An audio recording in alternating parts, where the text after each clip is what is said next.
Hey everyone, welcome to Ricktopus. Today I want to argue that Rick and Morty, one of the most talked about, most overanalyzed shows in the history of adult animation, was never actually that deep. And I mean that as an honest assessment, not an attack. Because somewhere along the way, a cartoon that started as a crude joke got treated like a university course on the meaning of life. Fans acted like watching it made them smarter than everyone else. And the whole thing snowballed into one of the most bizarre cases of a fandom completely losing the plot in television history. So today, we are going through all of it. The origin, the reputation, the riots, the copypastas, the Emmys, the scandals, the decline, all of it. And by the end, I think you will agree that Rick and Morty was always something simpler and more honest than what the culture around it made it out to be. But before we begin, I would just like to kindly ask you all to subscribe. It is completely free and it really helps us keep making videos for this wonderful community we have been building. Anyway, that is enough. Let us get into it. The show was born as a toilet joke, not a philosophy lecture. It is 2006. Justin Roiland is a young animator and voice actor living in Los Angeles. He has been submitting short films to a monthly event called Channel 101, which is basically a festival where people put up short films and a live audience votes on which ones get to continue as a series. Dan Harmon, who would later co-create Rick and Morty with Roiland, helped found Channel 101. Roiland had been submitting content to the festival since around 2004. His style was described as sick and twisted. The audience was not always sure what to make of it, but Harmon found Roiland's humor genuinely funny, and the two started spending time together. Around this same period, Roiland had been making a web series called House of Cosby's, a series of short animated films built around clones of the comedian Bill Cosby. It was getting attention online. Then, the lawyers showed up. Roiland received a cease and desist letter from Bill Cosby's legal team, threatening action over the series. For most people, that would have been a stressful and sobering experience. For Justin Roiland, it was inspiration. He decided his response to being threatened by lawyers would be to deliberately make something even more likely to get him sued. So he created a new animated short. He called it The Real Animated Adventures of Doc and Marty. The two main characters were named Doc Smith and Marty McDonald's, barely disguised versions of Doc Brown and Marty McFly from the Back to the Future film series. The short was, by any reasonable standard, extremely crude. The content involved the older character convincing the younger one to perform a sexual act on him as a method of time travel. Roiland later said he designed it specifically to attract a cease and desist from Universal Studios,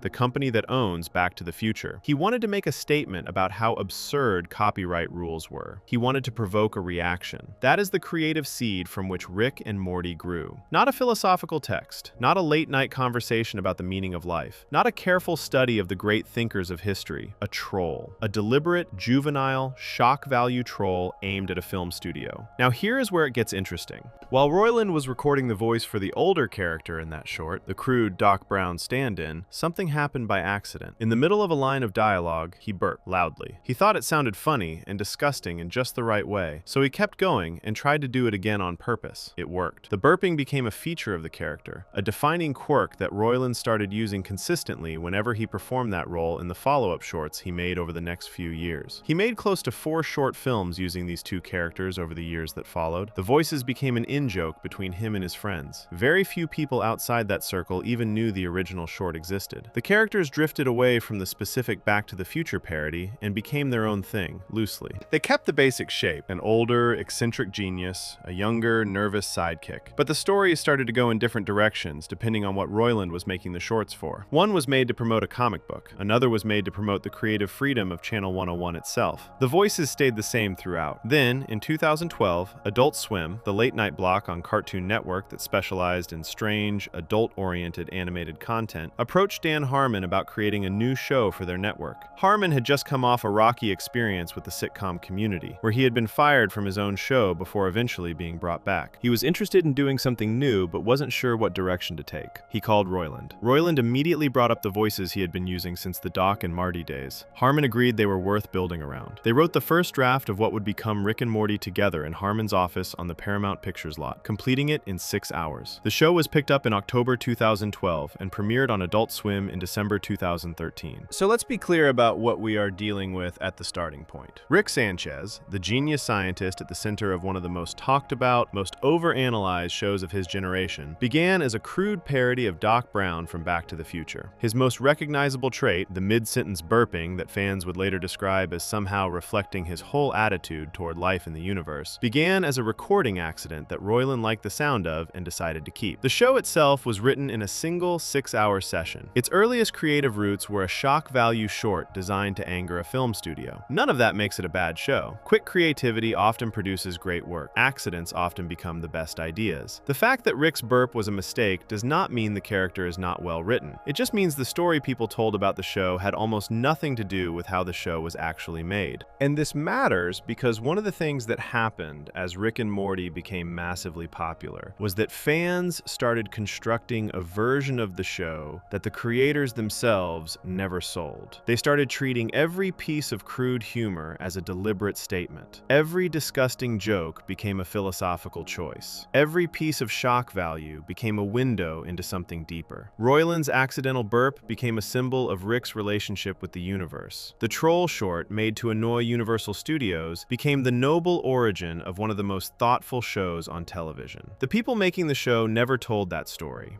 The audience told it for them. Dan Harmon, in the years after Rick and Morty became a cultural event, was very consistent in how he described it.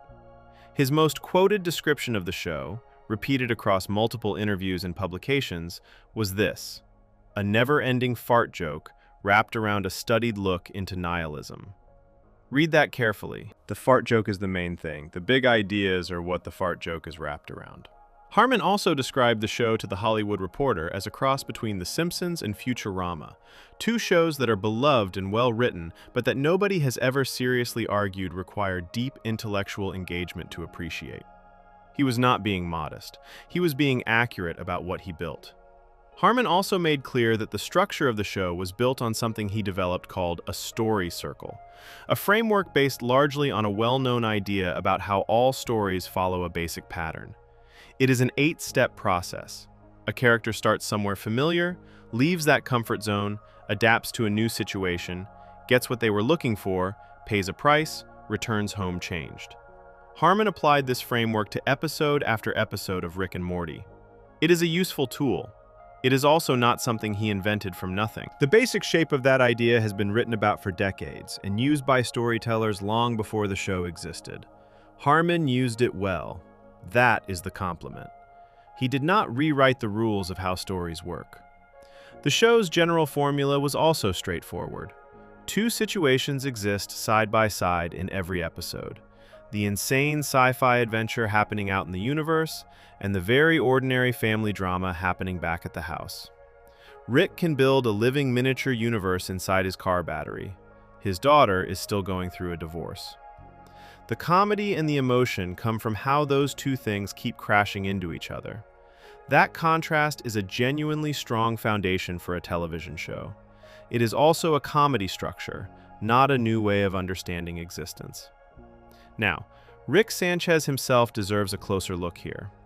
Because Rick is at the center of almost every argument fans make about the show's depth. He is a nihilist, they say. He has seen too much of the universe to believe in anything. He drinks because he has looked at reality and understood that none of it means anything. He behaves the way he does because he is too intelligent to play by the rules that everyone else accepts without question. His cruelty and his genius are two sides of the same coin. He is free in a way that smaller minds cannot access. That reading of the character exists in the show. The show does support parts of it. But the show also tells you, clearly and repeatedly, that this reading is wrong. Rick is not a wise man who has seen the truth and accepted it. He is a deeply unhappy person who cannot cope with his own life and uses a philosophy that sounds intelligent to avoid doing anything about it.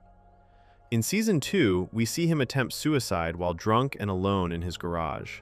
He only fails because he is too far gone to follow through. His catchphrase, "Wubba lubba dub dub," which sounds like cheerful nonsense the first time you hear it, is revealed by the character Bird Person to mean, in his people's language, ___, quote, _1__.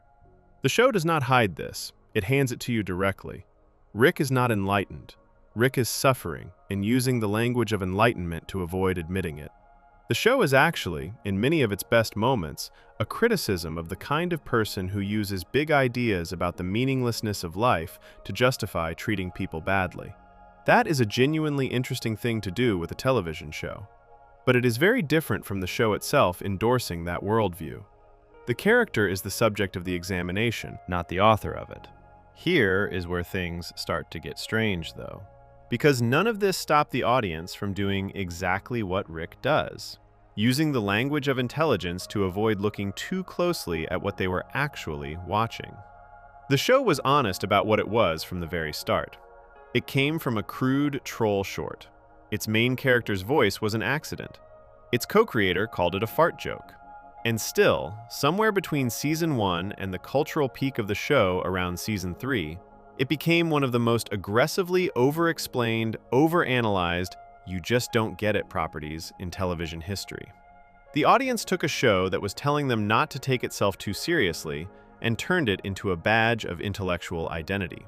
How that happened, and what it eventually led to, is something we are going to spend a lot of time on in this video. Because the gap between what the show was and what the fans decided it was produced some of the most genuinely bizarre moments in modern television culture.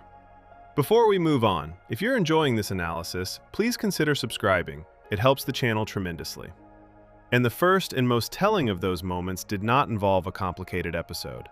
It did not involve a plot twist or a piece of hidden dialogue or a reference to a book most people had not heard of. It involved a meme, a Reddit post, and the single most embarrassing fan argument the internet has ever produced about a cartoon. The story of the Rick and Morty high IQ copypasta is somehow both funnier and more revealing than anything the show itself ever managed to pull off. Section 2. The high IQ mythology and where it actually came from. By 2017, Rick and Morty was the most popular comedy on American television. That is not an exaggeration or a fan's boast, it is a documented fact. The show's third season was pulling in over 2 million viewers per episode on Adult Swim, which for a late-night cable animation block was a genuinely remarkable number. The show had gone from a cult favorite watched by a small, devoted audience to a mainstream cultural event that people who had never seen a single episode still somehow had opinions about. It was everywhere. The merchandise was everywhere. The references were everywhere. If you were online at all in 2017, you could not escape it. And with that level of popularity came something that always follows when a piece of entertainment gets big enough. A very loud group of fans who became deeply invested in the idea that their taste was a reflection of their intelligence. Not just that the show was good, not just that they enjoyed it, but that liking it, really liking it, understanding it on the level they believed they understood it, was proof that they were smarter than the average person. The show had philosophy in it. The show had science references. The show was not for everyone. And if you did not get it, that said something about you. This attitude existed in pockets of the fandom before 2017. But in the summer of that year, one Reddit post captured it so perfectly, at such an extreme level, that it stopped being just an attitude and became a cultural moment all on its own. On July 29, 2017, a post appeared in the subreddit r/cringeanarchy. The post contained a block of text that would go on to become one of the most shared, most mocked, and most recognized pieces of fan writing the internet has ever produced. It read, in full, "To be fair, you have to have a very high IQ to understand Rick and Morty. The humor is extremely subtle, and without a solid grasp of theoretical physics, most of the jokes will go over a typical viewer's head. There's also Rick's nihilistic outlook, which is deftly woven into his characterization. His personal philosophy draws heavily from Narodnaya Volya literature, for instance. The fans understand this stuff. They have the intellectual capacity to truly appreciate the depths of these jokes, to realize that they're not just funny, they say something deep about life. As a consequence, people who dislike Rick and Morty truly are idiots. Of course they wouldn't appreciate, for instance, the humor in Rick's existential catchphrase, "Wubba lubba dub dub," which itself is a cryptic reference to Turgenev's Russian epic, Fathers and Sons. I'm smirking right now just imagining one of those addle-pated simpletons scratching their heads in confusion as Dan Harmon's genius wit unfolds itself on their television screens. What fools. How I pity them. And yes, by the way, I do have a Rick and Morty tattoo. And no, you cannot see it. It's for the ladies' eyes only. And even then, they have to demonstrate that they're within 5 IQ points of my own beforehand. The following day, another user reposted the entire text to a different subreddit, Within 24 hours, a Facebook page had shared it and received over 780 reactions. Within weeks, it had spread to Tumblr, Instagram, Twitter, and basically every corner of the internet where people gathered to talk about entertainment. An Instagram meme account posted a version of it that received over 12,000 likes in 16 hours. It became known simply as the Rick and Morty copypasta, and it became inescapable. Now, whether that original post was written sincerely or as a joke is something nobody has ever been able to confirm with certainty. The subreddit it came from was known for ironic and mocking content. It is possible the person who wrote it was already making fun of the type of fan they were describing. But here is the thing: it does not matter.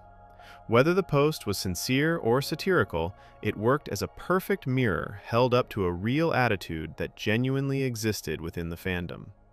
People recognized it immediately because they had either encountered fans who talked exactly like that, or, and this is the part that stung, because they realized they had been talking exactly like that themselves. The copypasta spread in two directions at once. Fans of the show who found the elitism embarrassing shared it as a way of laughing at the worst version of their own community. People who disliked the show shared it as confirmation of everything they found insufferable about Rick and Morty's audience. Both groups found it useful. Both groups kept it alive.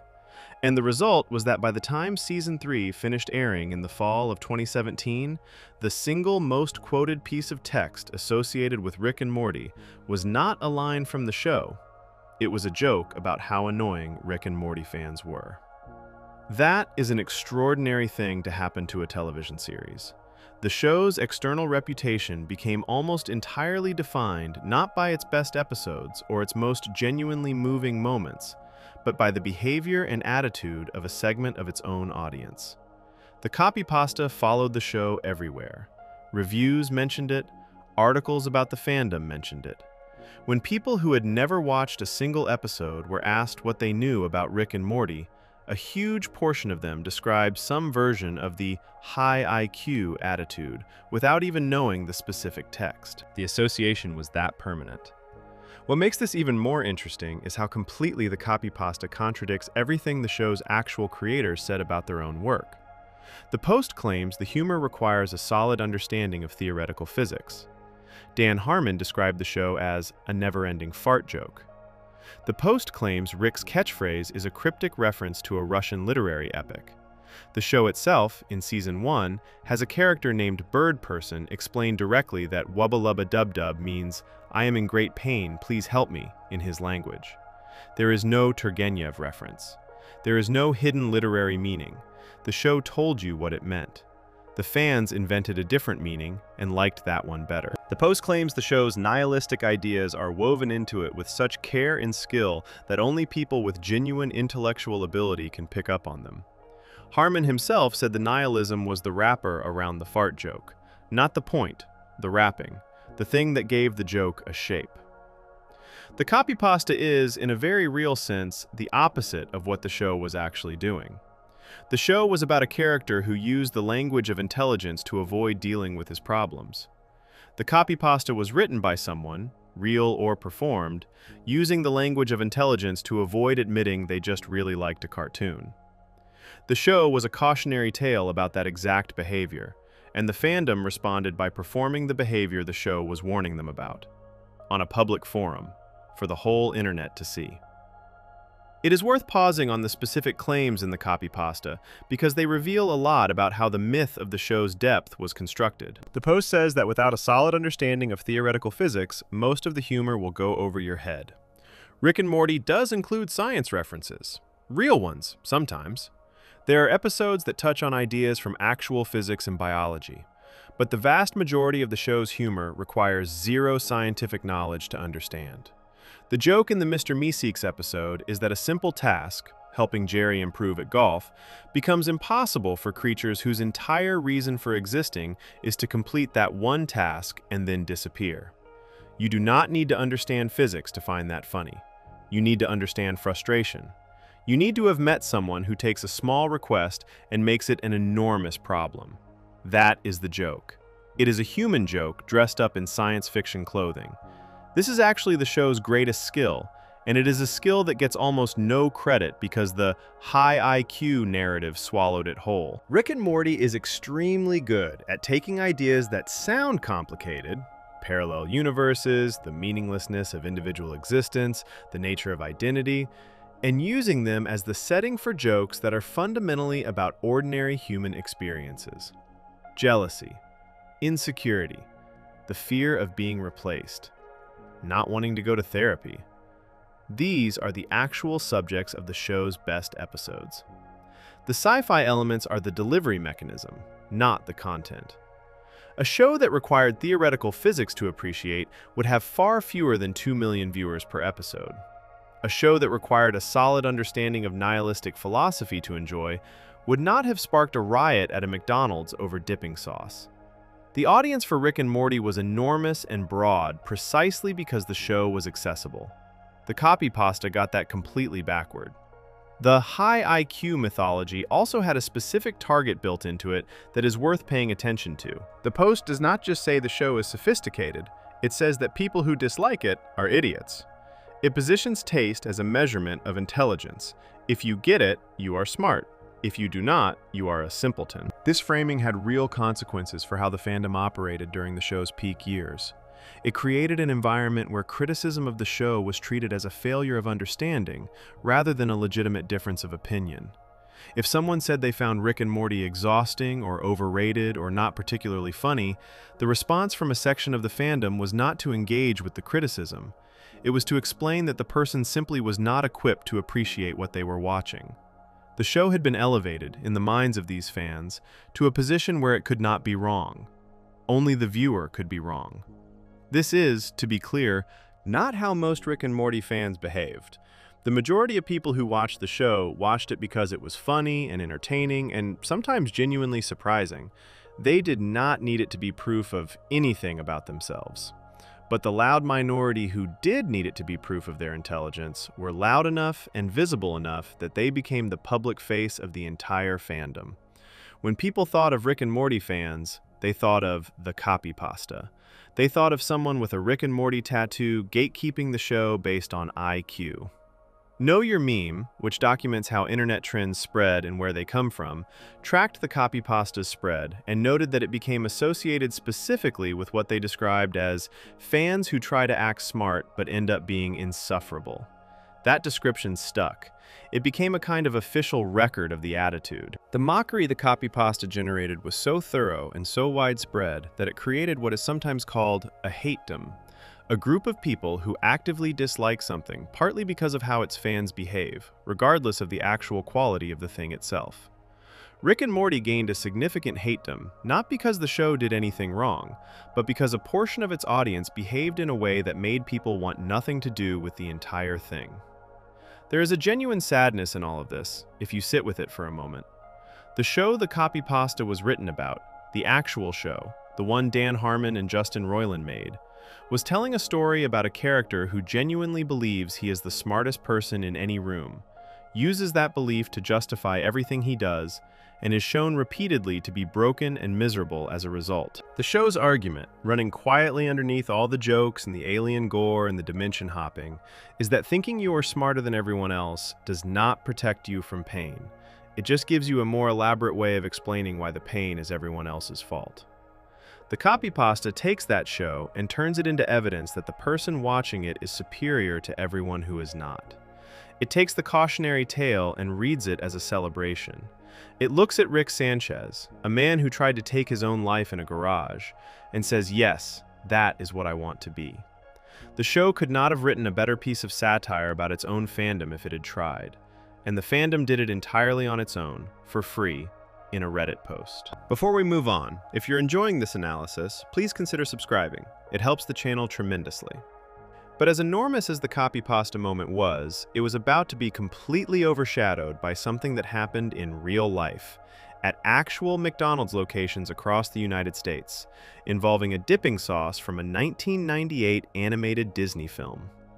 The story of how a one-line throwaway joke at the end of a Rick and Morty episode turned into riots, police calls, and one man rolling around on a fast food counter screaming a catchphrase is the next chapter of this story. and it is somehow even more revealing than anything we have talked about so far. Section 3. The Sichuan Sauce Riots, when the philosophy fans lined up for McNugget dip.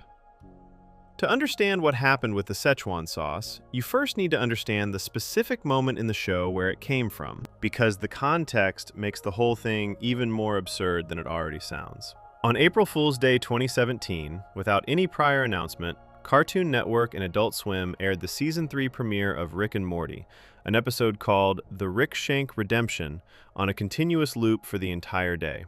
No warning, no build-up, just the episode, playing over and over, available for anyone flipping through channels or checking the Adult Swim website. For a fan base that had been waiting a year and a half since the Season 2 finale, the surprise drop was enormous. The internet went into a frenzy within hours. The episode itself was a big one. It dealt with Rick escaping from a galactic prison, dismantling the governing body that had been set up at the end of Season 2, and upending the status of the entire Smith family. There was a lot going on. But the moment that ended up defining the episode, and ultimately the entire cultural trajectory of the show, was a scene near the end. After everything that had happened, after all the chaos and destruction and universe-altering events, Rick delivers a monologue to Morty in which he reveals what his real motivation is, his driving purpose, the thing that gets him out of bed. He wants McDonald's Sichuan dipping sauce, a promotional sauce that McDonald's released in 1998 to coincide with the Disney animated film Mulan, a sauce that had been off the market for nearly 20 years.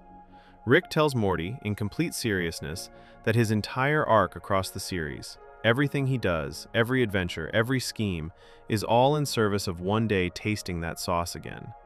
And then he says it is going to be his series arc, for 9 more seasons. The scene was written as a joke, a deliberate, self-aware joke about how shows build up grand narrative arcs and pretend everything is leading somewhere meaningful, when really the destination is often something completely ridiculous. The writers were poking fun at the idea of the, quote, big reveal. The sauce was the punchline. The entire point was that the smartest man in the universe, whose fans spent hours debating the philosophical weight of his every action, was ultimately motivated by a fast food condiment from a kid's movie promotion. The fans did not receive it as a joke. Within days of the episode airing, a significant portion of the Rick and Morty fan base had latched onto the Sichuan sauce reference as something to be taken seriously and acted upon. Fans began contacting McDonald's directly, through social media, through phone calls, through petitions, demanding that the company bring the sauce back. The volume of requests was enough that McDonald's corporate actually noticed. The internet pressure grew steadily through the spring and summer of 2017, picked up steam with every new discussion of the Season 3 premiere, and eventually reached the point where McDonald's made a decision. They would bring back the Sichuan sauce, for one day, at select locations across the United States, as part of a broader promotion tied to their new buttermilk crispy chicken tenders. The announcement was made in early October 2017. The event was set for October 7th, 2017. What McDonald's does not appear to have fully anticipated was the scale of what was about to walk through their doors. The Rick and Morty fan base in October 2017 was enormous and extremely online. These were people who had spent months treating a background joke in a cartoon as a legitimate cause worth organizing around. When McDonald's confirmed the sauce was coming back, the response online was not casual excitement. It was the kind of coordinated enthusiasm usually reserved for major life events. Some fans began planning trips to specific locations days in advance. Some drove hours. Some camped outside McDonald's locations the night before the event to secure their place in line. By the morning of October 7th, hundreds of fans in Rick and Morty costumes, green lab coats, white wigs, Morty's yellow shirts, were lined up around the block at locations in Los Angeles, Florida, New York, and across the country. Then the problem started. McDonald's had, at many locations, received somewhere between 20 and 70 packets of Sichuan sauce. At some locations, the employees had no idea the promotion was even happening. At others, the sauce ran out within minutes of the doors opening, leaving hundreds of people who had waited hours, some who had waited overnight, with nothing. The gap between what the fans expected and what McDonald's had actually prepared was total. When locations began announcing they had run out of sauce, or that they had never had any to begin with, the crowds did not take it calmly. What had been lines of excited fans in costumes became something significantly uglier. Reports and videos from multiple locations began appearing online almost immediately. In Los Angeles, hundreds of fans had gathered at a McDonald's on La Brea Avenue. When the announcement came that the location could not accommodate the crowd, the fans began chanting. Over and over. Then the chant changed. The crowd got physical. Videos showed fans shoving each other at the entrance, fighting for position. The situation deteriorated quickly enough that police from the Los Angeles Police Department were called to the scene to manage the crowd. This was not an isolated incident. McDonald's locations in Florida and the San Francisco Bay Area experienced similar scenes. Police were called to multiple locations across the country on the same day. At one location, a fan jumped over the counter and began stealing packets of the sauce directly. At another, a man climbed on top of the counter, began screaming the catchphrase, "I'm Pickle Rick," and "Wubba Lubba Dub Dub," and rolled around on the floor before running out of the store. Videos of the chaos spread across social media and news websites within hours. McDonald's issued a public apology that same day. Their tweet acknowledged that they had let fans down, promised more sauce and more locations in the future, and was written, as one media outlet noted, in the kind of careful, gentle tone you might use when trying to calm down someone who was very upset and slightly unpredictable. A later, larger re-release of the sauce happened in February 2018, with 20 million packets made available. The second release went smoothly. Nobody rioted, the sauce tasted like sweet and tangy chicken marinade. Both Justin Roiland and Dan Harmon responded publicly to what had happened on October 7th. Roiland posted on social media that he was not happy with how the situation had been handled, that neither he nor anyone connected to the show had been involved in the McDonald's promotion, and that fans should be kind to the employees because none of it was their fault. His exact message read, "FYI. We had nothing to do with this McDonald's stuff. Not happy with how this was handled. Please be cool to the employees. It's not their fault." Harmon also distanced the show from the behavior, having already spoken out just weeks earlier about a separate but related instance of fan toxicity that we will get to later in this video. The creators of the show were not celebrating what their audience had done. They were embarrassed by it. They made that public and clear within 24 hours of the riots happening. Now step back for a moment and look at the full shape of this story. Because when you look at it clearly, the Sichuan sauce incident is not just an embarrassing moment for the fandom. It is an almost perfect demonstration of exactly what the show was trying to say, and exactly how badly a portion of the audience had misunderstood it. The scene in the episode was a deliberate joke about how people search for meaning and convince themselves that something trivial is actually profound and important. Rick, the character the fans identified with and aspired to be like, declares with total confidence that a dipping sauce is his life's purpose. The show wrote that scene to be funny because it is absurd. A genius who has access to every dimension in the universe is fixated on McNugget dip. The gap between the grandiosity of his self-image and the smallness of his actual goal is the joke. The fans responded by making the sauce their actual goal. They organized, they petitioned, they camped outside restaurants, they rioted when they could not get it. A man literally rolled around on a fast food counter screaming catchphrases. The people who had spent months arguing that Rick and Morty was a show too sophisticated for casual viewers to understand had just demonstrated, in front of news cameras and police officers, that they had completely missed the point of the specific scene that caused the whole thing. One article written in the aftermath captured it directly. It pointed out that the toxic fans who rioted were claiming to behave like Rick. Individualistic, beyond caring what society thinks, doing things their own way. But were actually doing the opposite. They had all been told to want the same thing. They had all shown up at the same place. They had grouped together and acted as one mass of people. The thing Rick supposedly represents in the show is the refusal to follow the crowd. His fans followed the crowd to a McDonald's and started a riot when the crowd could not get what it wanted. There is something else worth noting about how the sauce moment was designed within the episode itself. Rick's speech about the sauce does not come during a quiet, thoughtful scene. It comes immediately after an episode full of universe-altering chaos. The Galactic Federation has been dismantled. The family dynamic has been completely reshuffled. Enormous things have happened.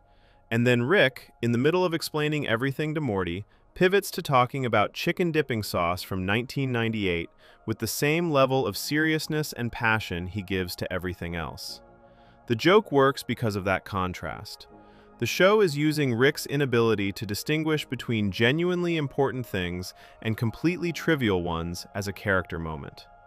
It is showing you, again, that his relationship with reality is broken. He assigns the same weight to sauce as he does to dismantling governments. That is not wisdom. That is a person who cannot tell what matters. His fans then went and did the exact same thing in real life. They assigned the same weight to the sauce as they did to everything else they cared about.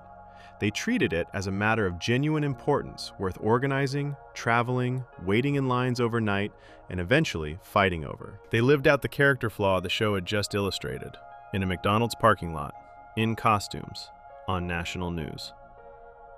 Dan Harmon once said that the show is about smart people getting a chance to climb on top of reality and take it for a ride. But that reality will always eventually throw you off. The fans who rioted over Sichuan sauce got thrown off at a fast food restaurant on a Saturday afternoon in October. Reality won. The sauce lost. __quote_18__. But as chaotic and publicly visible as the sauce riots were, they were actually the second major fan crisis of 2017. A few weeks before October 7th, something uglier had been happening quietly on the internet, directed not at a corporation, but at the real human beings writing the show. And the way that story unfolded reveals something even more uncomfortable about the culture that had built up around Rick and Morty by the time it hit its peak. Section 4. The show's creators kept telling everyone it wasn't that deep. There is a version of the Rick and Morty story where the show's reputation for being unusually deep and philosophical grew organically from the content itself, where the writing was so consistently layered and thoughtful that audiences naturally started treating it like something more than entertainment. That version of the story is flattering to everyone involved. The creators made something brilliant. The fans recognized the brilliance. The reputation was earned. The problem with that version is that it requires ignoring what the creators were actually saying out loud, in interviews, on stage, and in public, the entire time the show was building its reputation. Because Dan Harmon and Justin Roiland were not quiet about what they thought they had made. They told people, repeatedly and clearly, and what they said was almost never what the fans were hearing. Start with Harmon's most quoted description of the show, which has appeared in multiple publications and has been cited so consistently that it functions as his official summary of the entire project. He called Rick and Morty, quote, 19, quote. That sentence has a specific structure. The fart joke is the noun. The nihilism is the adjective. The main thing, in Harmon's own framing, is the joke. The ideas are what give the joke its shape and texture. They are not the destination, they are the road. He described the show separately to The Hollywood Reporter as a cross between The Simpsons and Futurama. Not a cross between a philosophy lecture and a science documentary, not a cross between an existentialist novel and a thought experiment. Two animated sitcoms. Two shows built primarily around making people laugh. Both beloved, both well-written, both completely accessible to anyone willing to sit down and watch them. These descriptions were not accidents. Harmon is a careful, articulate person who thinks a great deal about storytelling. When he described his own show as a fart joke, he knew what he was saying. He was telling anyone who would listen exactly what the priority order was. Justin Roiland was equally direct, though he tended to talk more about the show's creative process than its themes. In interviews about how Rick and Morty was actually made, Roiland consistently emphasized improvisation, accident, and instinct as the driving forces behind the show's most celebrated moments. He talked about how Rick's burping voice began as a mistake during the recording of the original Doc and Marty short. He described the recording process for the show as one where outtakes and accidents were regularly kept in the final cut because they sounded more natural and funny than the scripted versions. Roiland's approach to the show was fundamentally playful and instinctive, not scholarly. This matters because one of the arguments fans made most frequently about the show's depth was that every element of it felt intentional. Every joke had a second layer. Every character choice was deliberate. Every gross moment was actually making a point about something serious. And while some of that is true of the show's genuinely strong episodes, it is much harder to sustain when you know that a significant portion of the show's texture came from a voice actor riffing in a recording booth and keeping the bits that made him laugh. The show's writers were working hard and producing real, craft-level television. That is absolutely true. But the mythology around the show suggested a level of careful, top-down philosophical design that the creators themselves consistently walked back whenever anyone gave them the chance to describe their own process. Harmon also talked openly about the structural framework he used to build the show's episodes. He developed what he called a story circle, which is an 8-step process based on a very well-known idea in storytelling called the hero's journey. The hero's journey itself was popularized by a writer named Joseph Campbell, who spent decades studying stories from cultures all over the world and argued that they all followed a similar basic pattern. A character leaves their ordinary world, faces challenges in an unfamiliar one, transforms, and returns changed. Campbell published his most famous book on this idea in 1949. The basic shape of the pattern had been observed and written about long before that. Harmon took this existing framework, adapted it into his 8-step circle, and applied it consistently to the episodes of Rick and Morty. He has taught this framework publicly. He has explained it in interviews and panel discussions. He is open about the fact that it is a tool he borrowed and adapted, rather than something he invented. The story circle is a genuinely useful piece of craft that helped give the show its emotional consistency.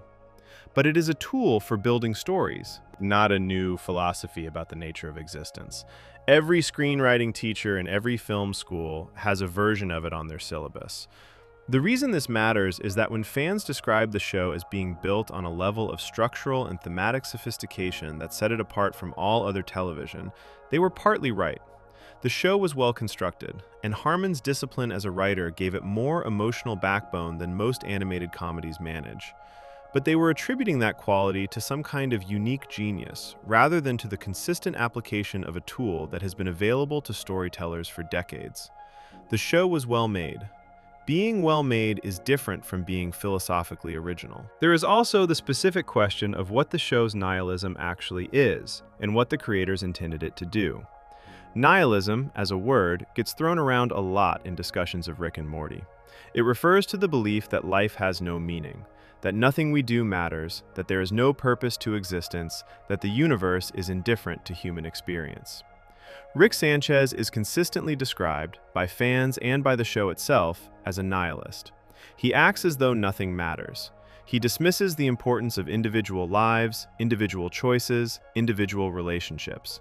His portal gun lets him travel to an infinite number of dimensions, which means that any specific version of any event can always be replaced by a different version from a different dimension. Nothing is permanent. Nothing is unique. Nothing matters. But here is what the creators said about that worldview, directly and consistently. Harmon described the show's characters as people who deal with the chaos and meaninglessness of existence in 2 ways.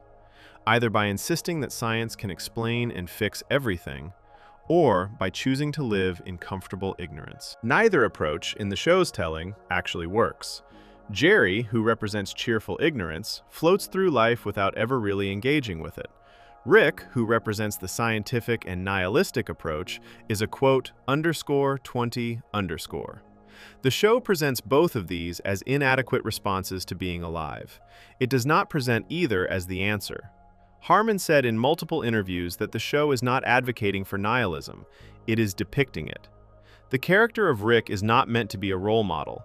He is meant to be a subject of examination. The show is asking what happens to a person when they become so convinced that nothing matters that they cannot form real connections or take real responsibility. The answer the show gives is that they become Rick. Brilliant, funny, and completely broken. TV Tropes, which documents the storytelling patterns and devices used across all of fiction, has an extensive section dedicated to how Rick and Morty consistently deconstructs its own main character. The word deconstruct in storytelling means to take something that looks like one thing on the surface and slowly reveal the problems underneath it.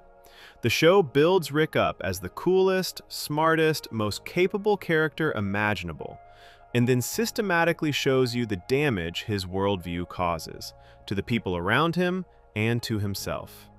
His quote, 21 attitude evaporates every time something he personally cares about is threatened. He claims the universe is too vast for individual relationships to mean anything, but he keeps coming back to his family. He says he does not need anyone, but his behavior throughout the show tells a completely different story. The show notes, carefully and repeatedly, that Rick is not a nihilist by conviction. He is a nihilist by injury. Something happened to him, the show explores this over multiple seasons, that broke his ability to trust, and the philosophy of meaninglessness is what filled the space where that trust used to be. The show is not celebrating that. It is studying it. And the creators were clear about this. The message was in the text. The creators reinforced it in interviews. And still, a significant portion of the fan base looked at Rick, looked at the broken man the show was carefully dissecting, and decided he was aspirational. It is also worth looking at what happened in 2017, when some fans decided that certain Season 3 episodes were not as good as previous seasons and went looking for someone to blame.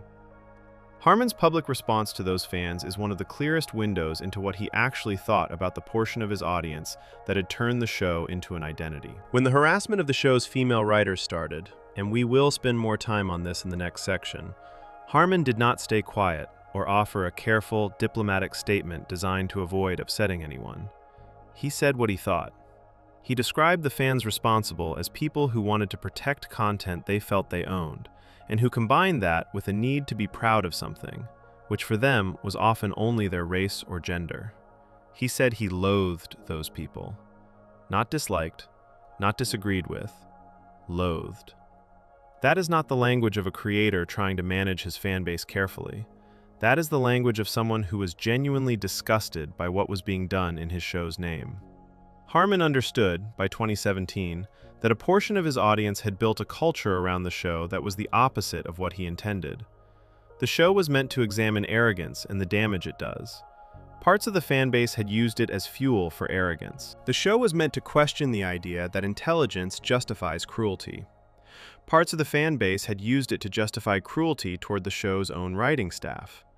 Harmon saw the gap between what he made and what those fans had turned it into, and he was angry about it. He said so publicly. The creators were not passive observers of the culture around their show. They pushed back against it.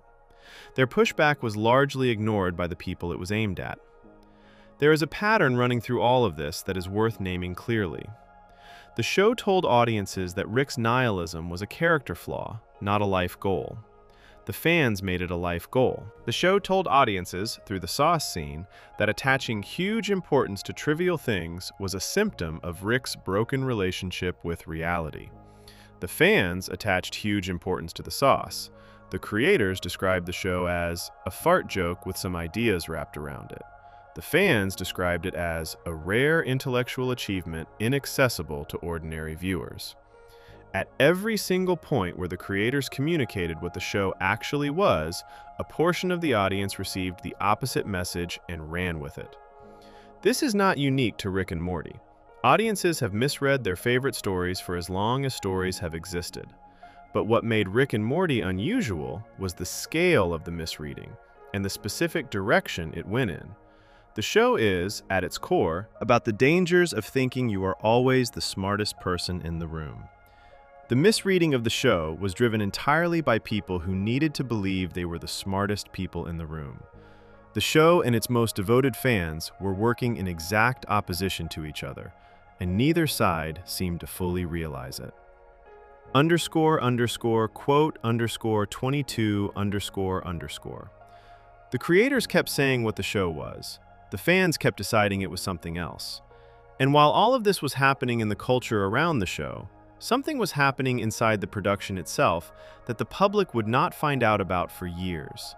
Something involving the man whose voice was the show, whose creative fingerprints were on everything, and whose personal life was about to become the biggest story the show had ever generated for reasons that had nothing to do with philosophy or sauce. Section 5. The fandom that harassed its own writers for being women. Before the Sichuan riots made international news, before the police were called to McDonald's locations across the country, a quieter, and in many ways more revealing crisis had already been unfolding within the Rick and Morty fandom. It did not involve a corporation or a promotional event. It involved real people sitting at desks, trying to write a television show, being targeted by the audience that show was made for. To understand how it happened, you need to understand the context of Season 3's production. When Rick and Morty was being made for its first 2 seasons, the writing staff was entirely male. This was not a secret or a particularly discussed fact at the time. It was simply how the show was staffed. The first 2 seasons aired, were received extremely well, and built the show's reputation as something sharp and unusual. Then, for Season 3, the writing room expanded and several female writers were brought onto the staff. Again, this was not announced with any particular fanfare. Writers join shows all the time. It is a normal part of how television production works. Season 3 began airing in the summer of 2017. The first episode, the surprise April Fool's Day drop of the Rick Shank Redemption, was received with enormous enthusiasm. But as the season progressed and more episodes aired, a vocal portion of the fan base decided that some of the episodes were not meeting the standard they expected. They found certain storylines weaker. Certain jokes did not land the way they wanted. The season felt different to them in ways they struggled to articulate but felt strongly about. Rather than sit with the possibility that a television show can simply have inconsistent episodes, or that their own expectations had been set impossibly high, or that taste is subjective and not every episode of any show will hit the same way. Rather than any of that, a portion of the fandom went looking for someone to blame. And the conclusion they reached was that the new female writers were responsible for ruining their show. What followed was not just online complaining, though there was plenty of that. Fans on the website 4chan located the personal information of the female writers who had joined the show's staff and published it online. This practice is called doxing, making someone's private personal details, like their home address or phone number, publicly available without their permission, usually with the intent of enabling harassment or making the person feel unsafe. It is done to intimidate people. It is done to make people afraid. The writers began receiving threats. They received hate mail. The harassment was serious enough and visible enough that the moderator of the main Rick and Morty subreddit was forced to step in and address it publicly. The moderator posted a statement making clear that the writers had been receiving threats and hate mail, and that the harassment was __quote_23__. The subreddit moderator, someone whose job was to manage a fan community for a cartoon, was having to deal with a coordinated harassment campaign against the actual people making that cartoon. The fans behind the harassment called the new writers social justice warriors, a term used as an insult in certain online spaces to describe people who, in the view of those using the term, bring identity politics into places where they do not belong. The argument being made was that the female writers had been hired not because they were talented, but as a gesture, and that their presence was corrupting the show's original spirit. This argument required the people making it to believe several things simultaneously: that they could accurately identify which specific parts of a collaboratively written television show came from which specific writers, that the quality had genuinely dropped in a way that was not simply a matter of preference, and that the correct response to believing this was to send threats to women at their homes. None of those things held up under examination. Television writing is a collective process. Scripts are developed in writers' rooms where everyone contributes. The idea that any single writer or any single group of writers could be isolated as the source of perceived quality changes in a show is not how television production works. The fans making this argument had no way of knowing who wrote what. They were operating entirely on assumption and using those assumptions to justify a harassment campaign. Dan Harmon's response, when he addressed it publicly in September 2017, was one of the most direct and unambiguous statements he made about his own fan base during the entire run of the show. He did not offer a careful, balanced take. He did not acknowledge that fans had legitimate concerns mixed in with bad behavior. He said what he thought, and he did not soften it. He described the fans responsible as people who wanted to protect content they felt they owned, and who combined that impulse with a need to be proud of something, which was often only their race or gender. He said he loathed those people. He used that specific word, loathed. He also made a broader point that is worth sitting with.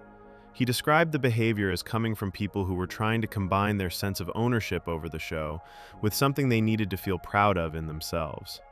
The show, in other words, had become part of their identity. Attacking the writers was not really about the writing. It was about protecting something they had decided represented them, and deciding that women being part of it was a threat to that representation.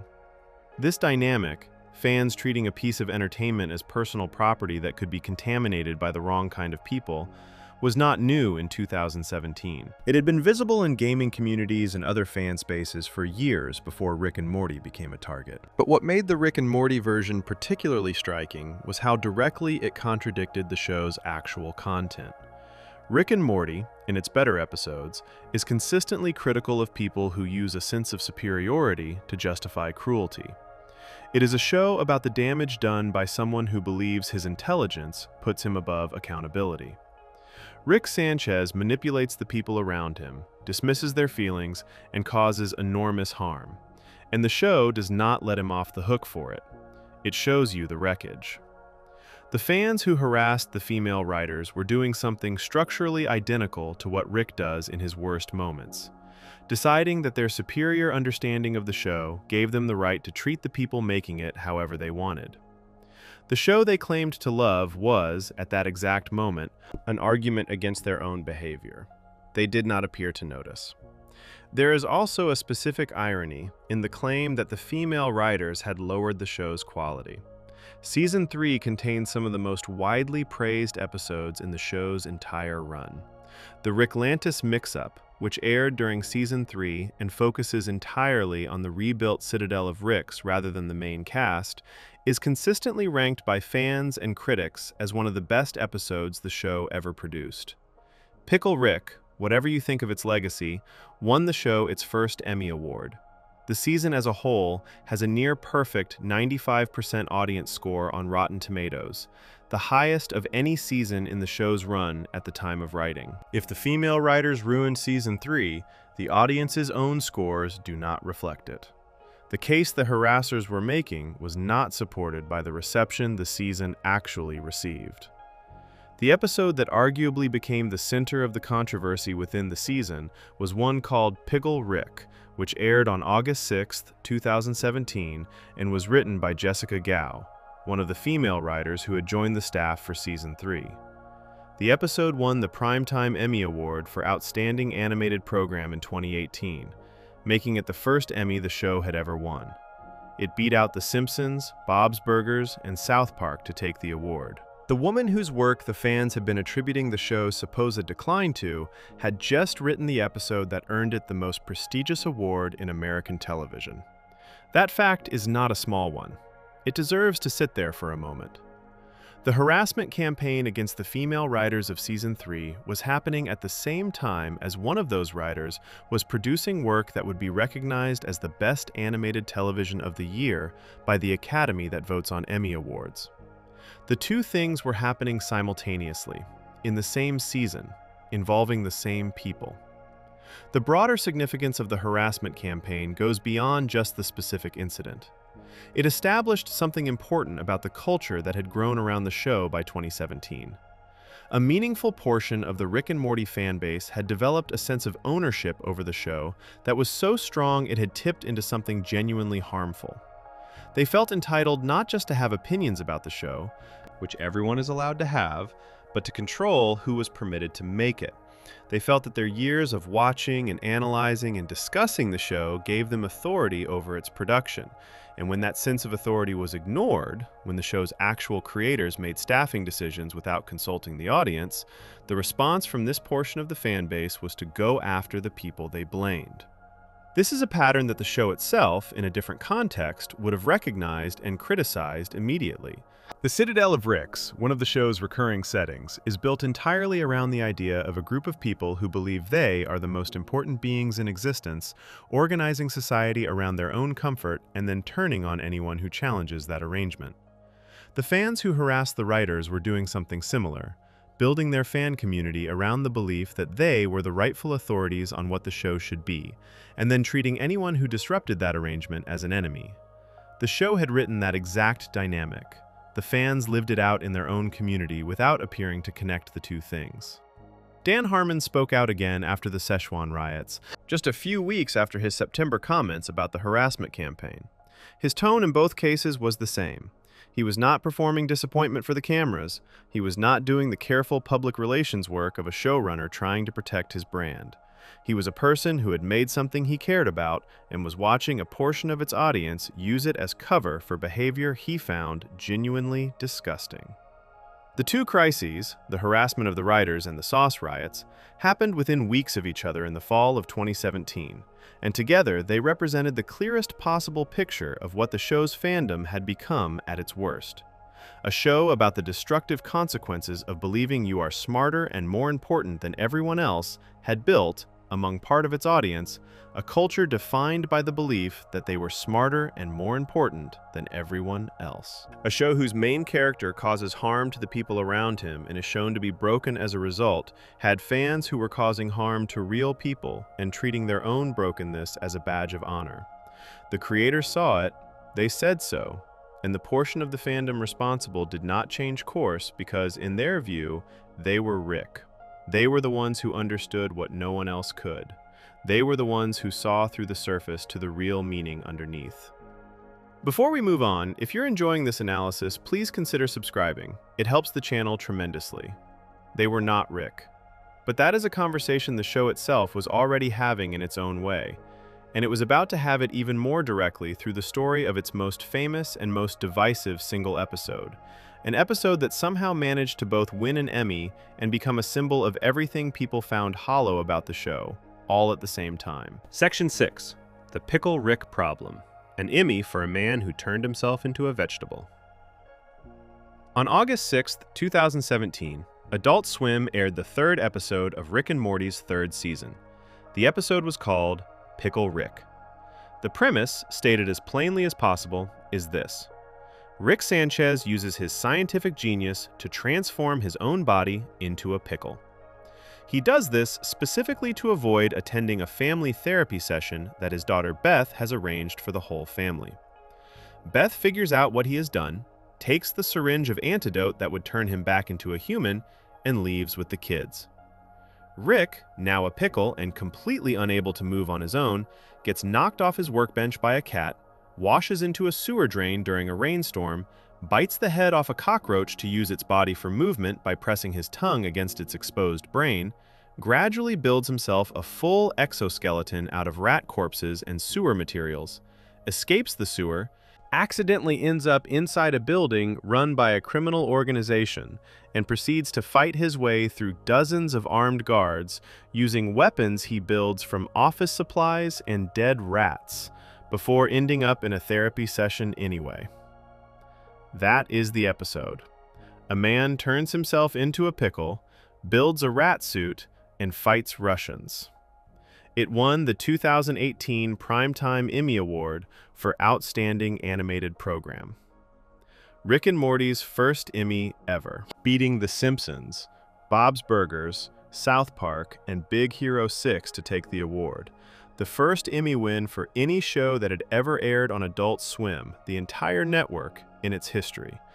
And somehow, in the years that followed, it became both the most celebrated episode the show ever produced and the single episode most used to argue that the show was overrated, shallow, and not nearly as clever as it thought it was. Both of those things are true at the same time.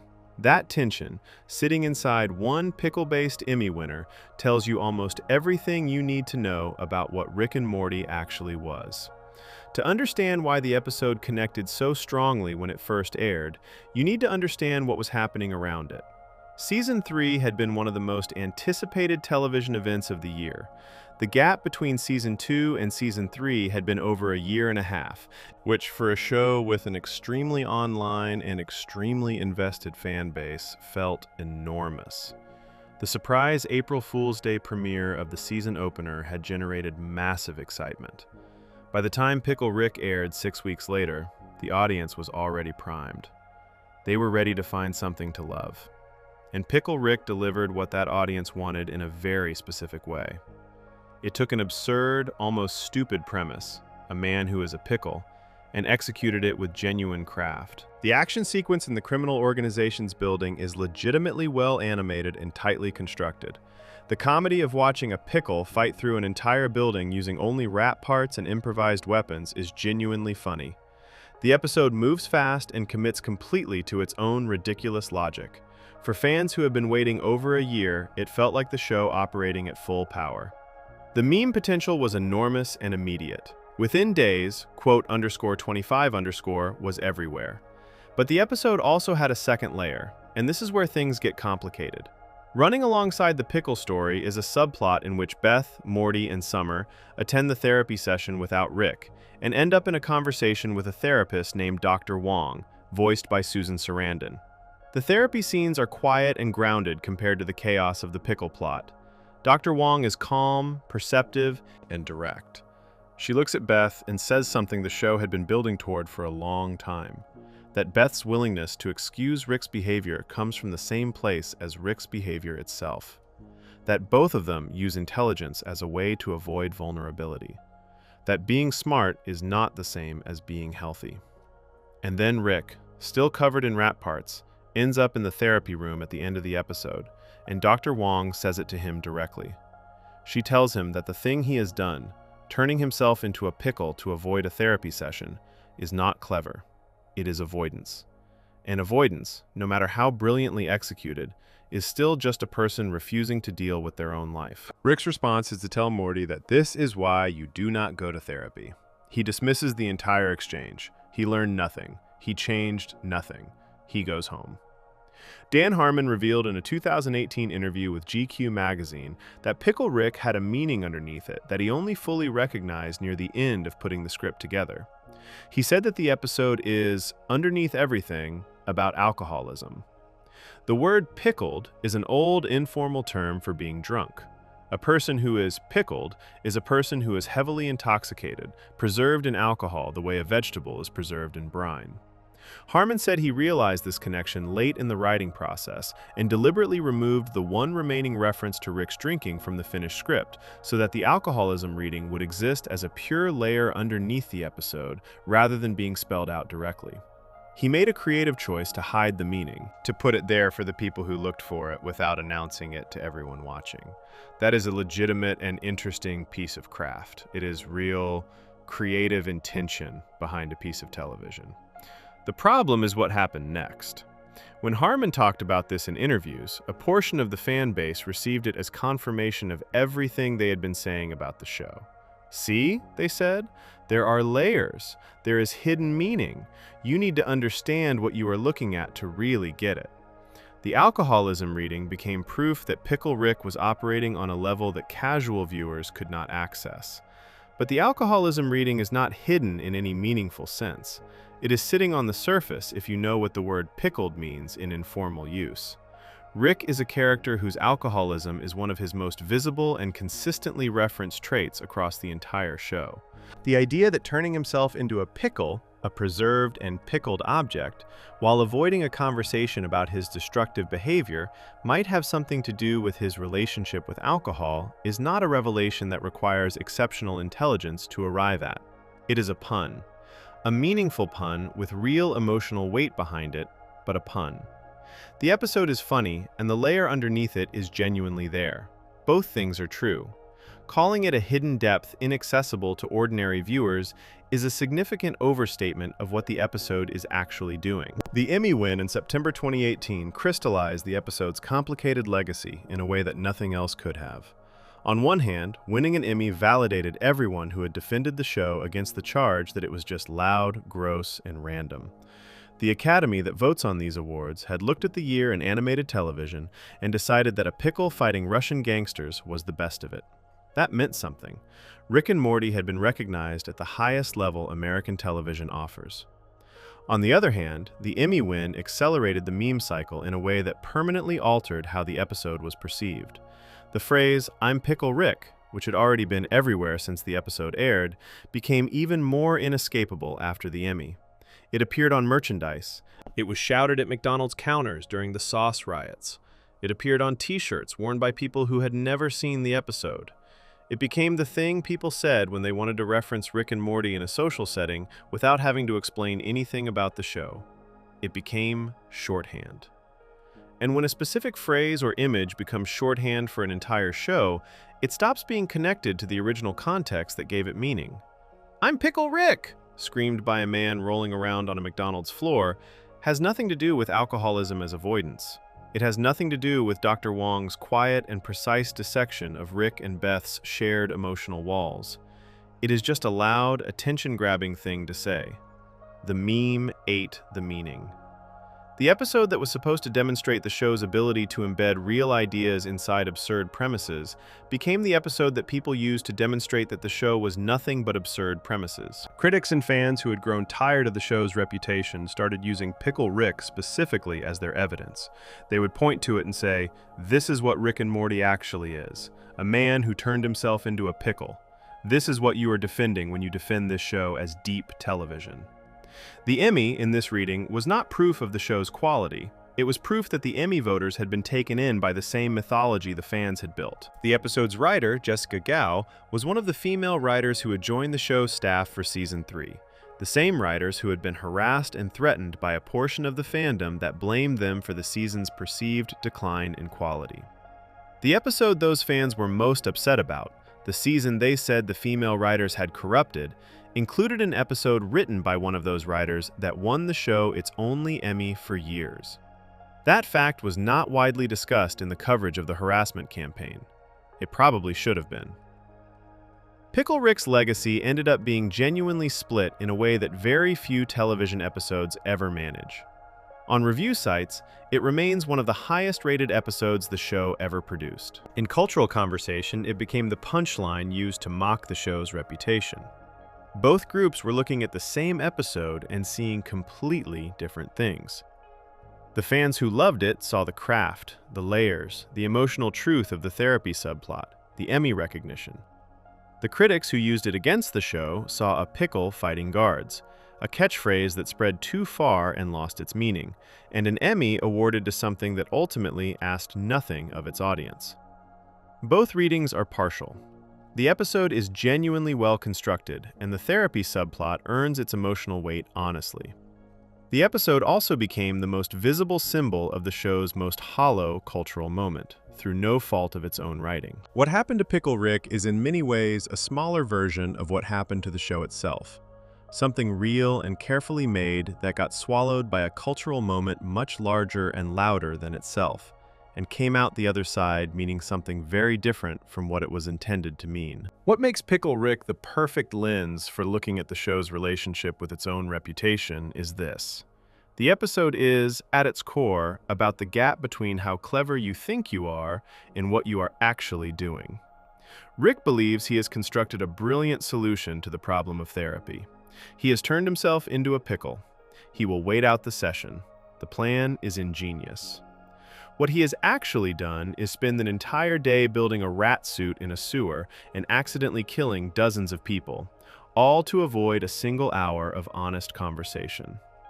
The gap between the grandeur of the plan and the smallness of what it accomplished is exactly what Dr. Wong points out to him at the end.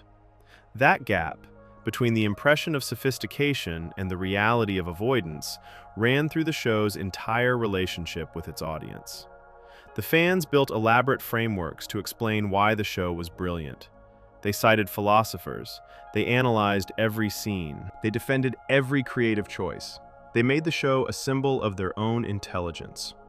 And what they were actually doing, in many cases, was using a cartoon as a way to avoid sitting with the uncomfortable reality that they had turned entertainment into identity, and that identity had made them cruel.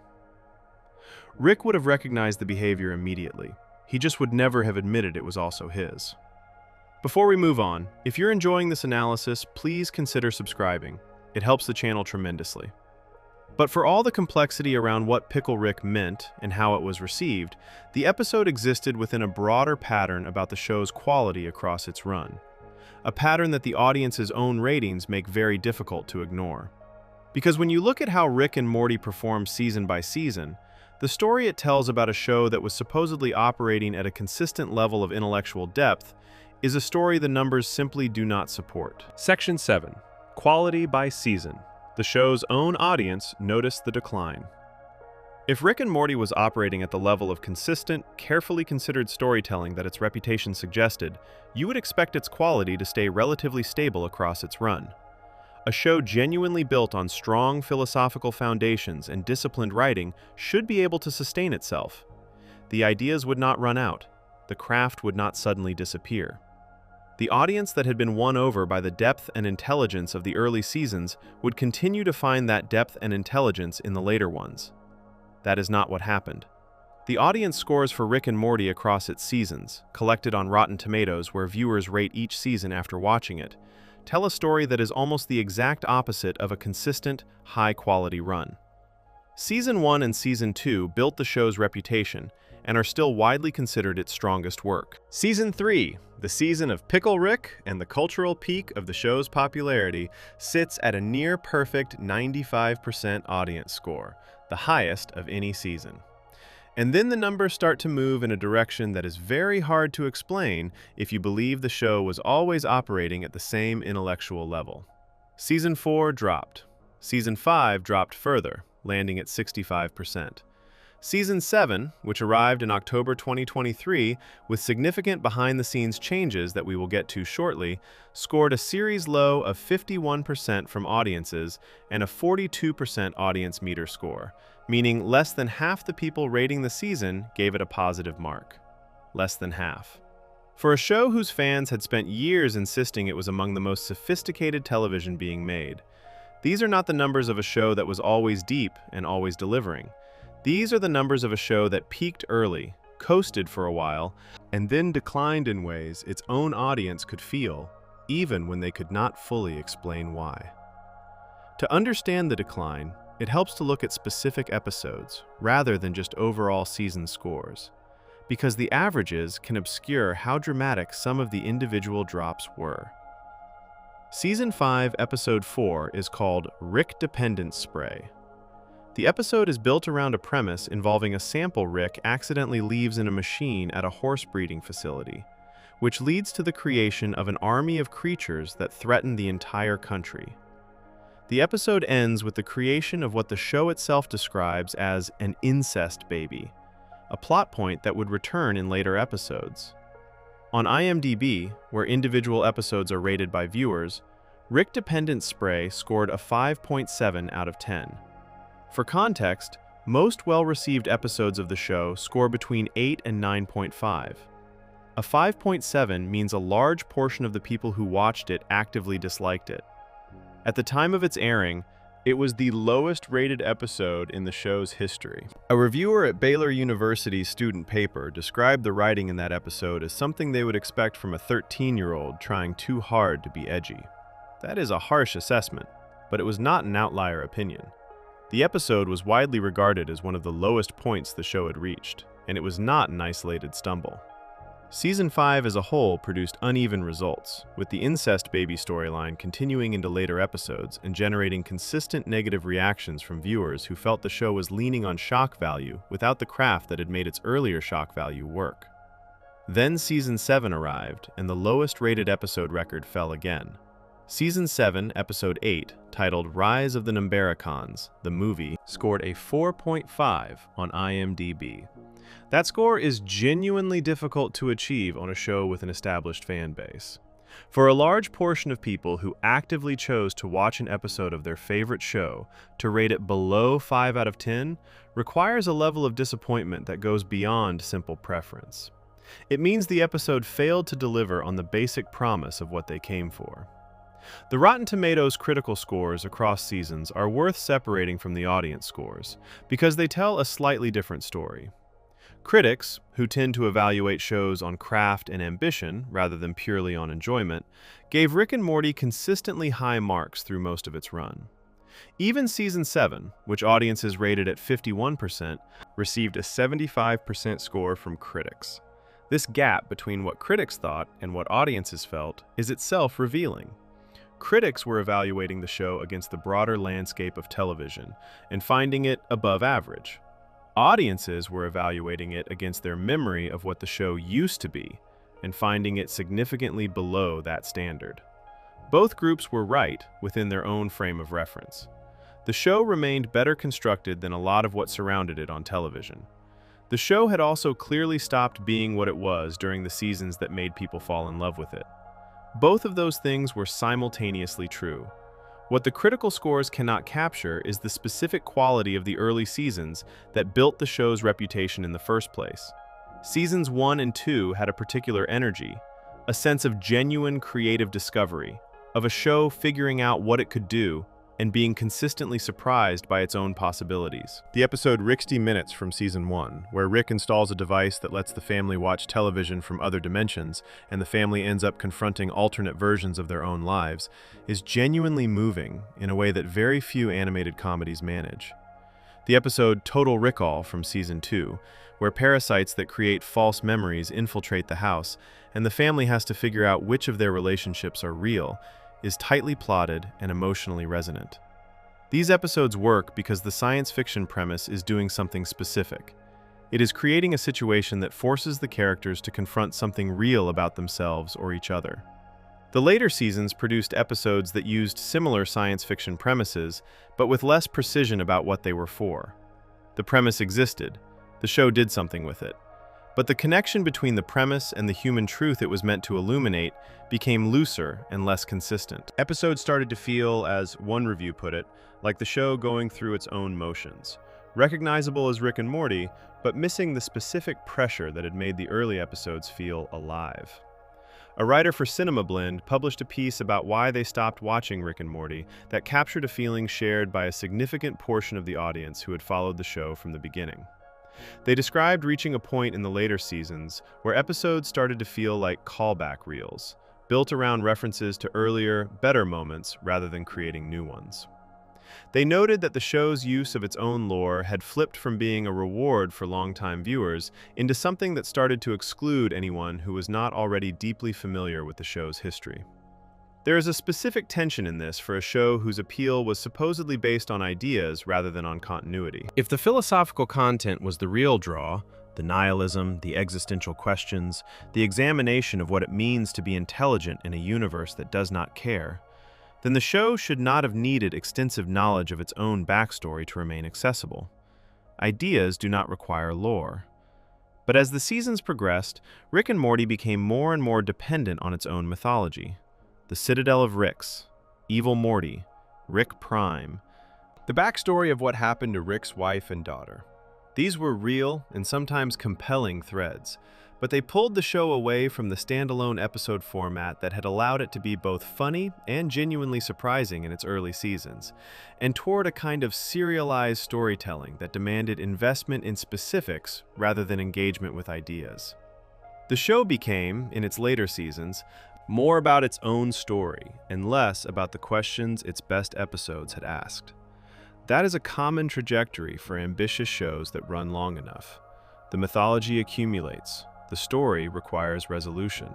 The writers are managing continuity rather than exploring. It is not a failure unique to Rick and Morty, but it is incompatible with the claim that the show was always primarily a vehicle for philosophical inquiry. A show genuinely driven by ideas can sustain itself across long runs because ideas do not expire. A show driven primarily by plot and character mythology eventually has to service what it has built, and the ideas become furniture rather than foundation. Season 6 represented something of a stabilization. Its Rotten Tomatoes audience score sits at 87%, significantly higher than Season 5 and substantially higher than Season 7. Several episodes in Season 6 were well received and felt like the show recovering some of its earlier energy. The premiere episode, Solarix, which dealt with the fallout from the Season 5 finale and required significant plot work, was praised for being story-heavy in a way that gave the season a meaningful starting point.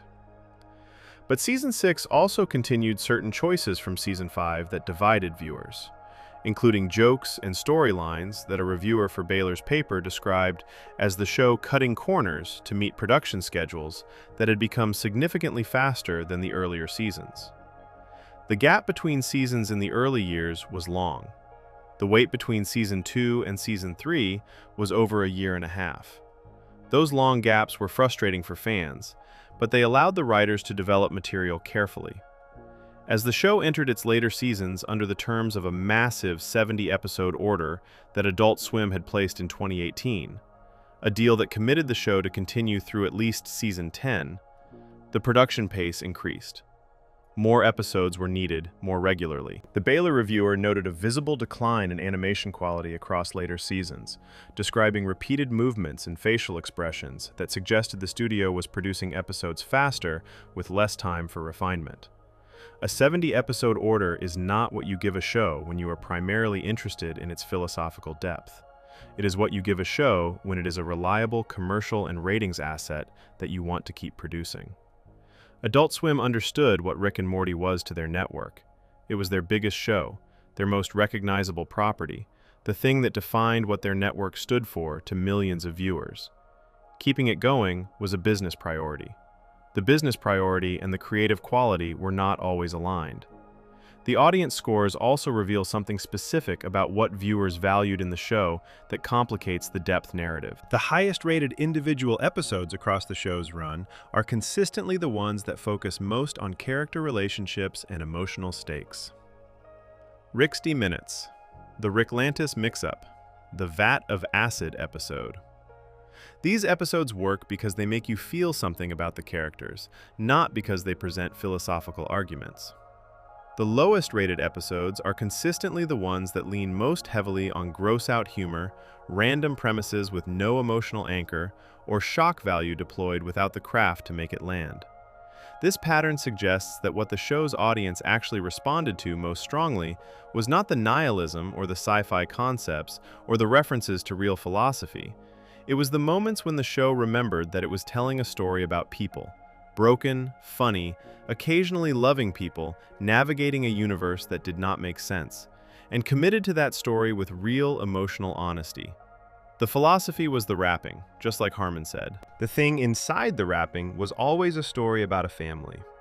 When the story about the family was working, the show was at its best.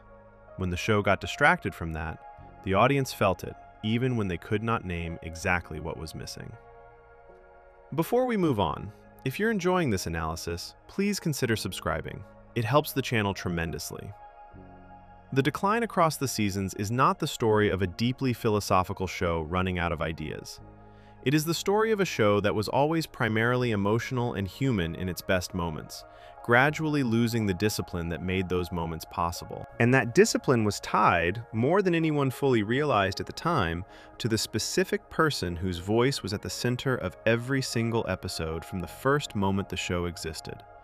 A person whose presence in the show would end abruptly in early 2023 under circumstances that had nothing to do with creative differences and everything to do with events in his personal life that he had been keeping away from the public for years. Section 8. The Justin Roiland Situation and What It Revealed. In January 2023, NBC News published a report that changed the public conversation around Rick and Morty permanently. The report revealed that Justin Roiland, the man who had voiced both Rick Sanchez and Morty Smith from the very first episode, The co-creator, whose improvisational style and accidental burping voice had defined the show's identity for a decade, had been charged with felony domestic battery and felony false imprisonment in Orange County, California.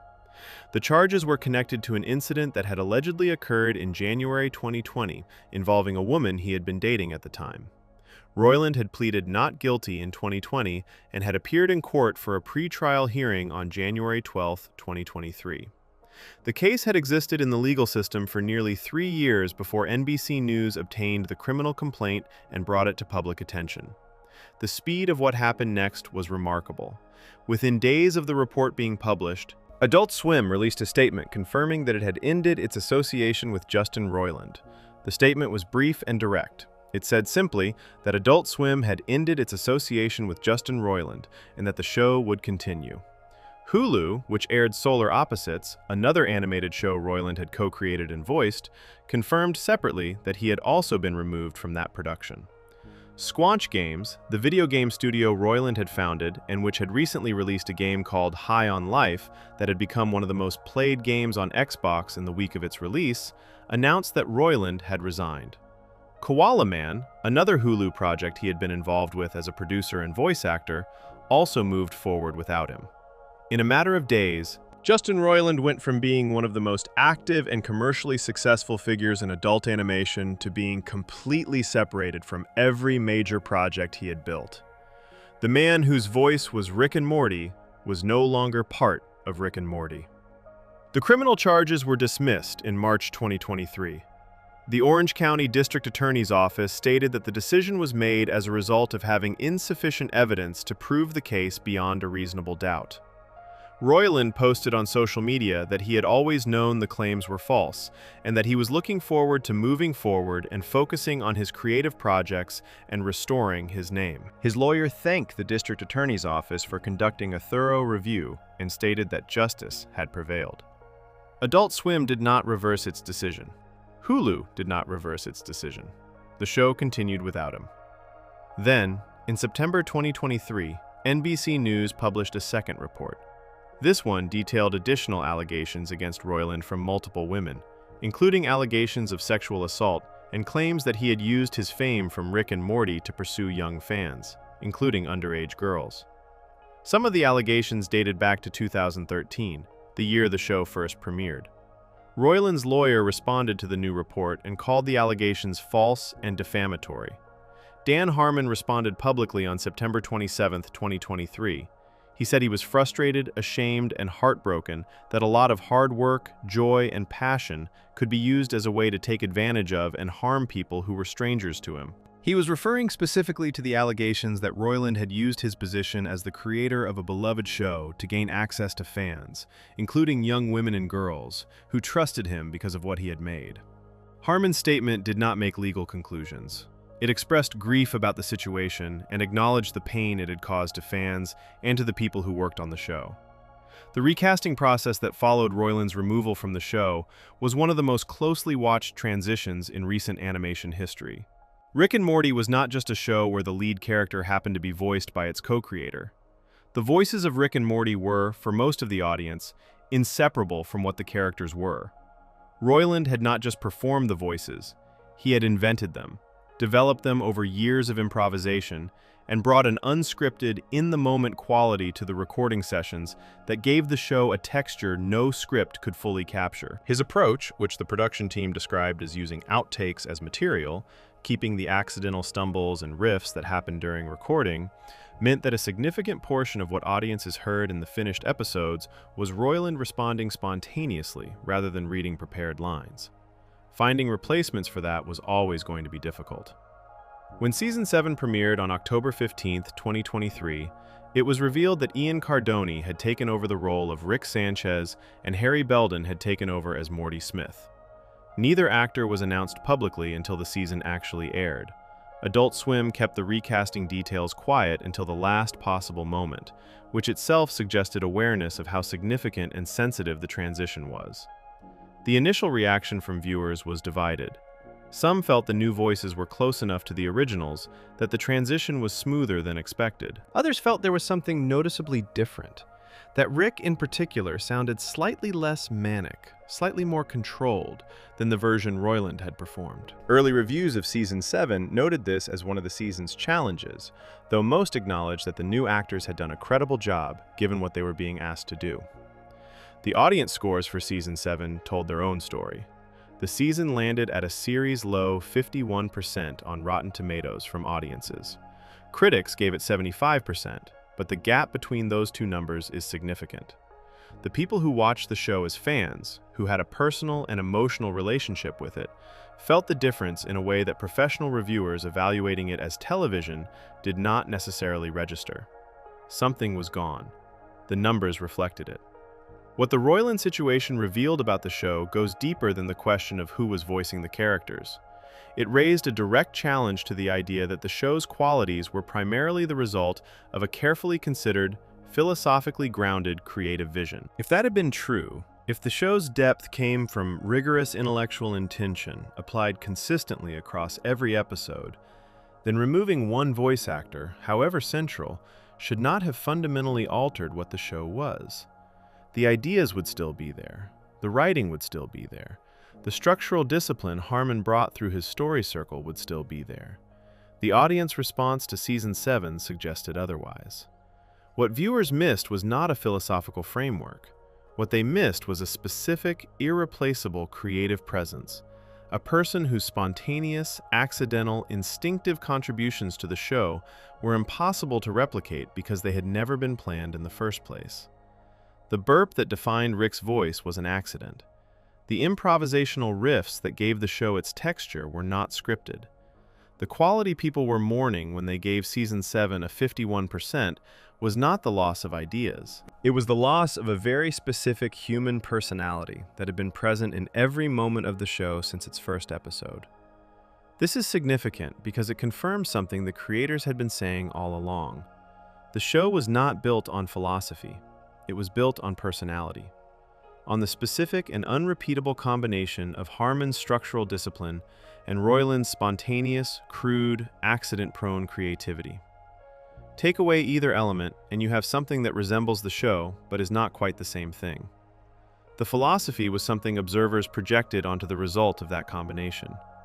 The combination itself was two guys making something that felt alive, because it came from a specific and genuine place.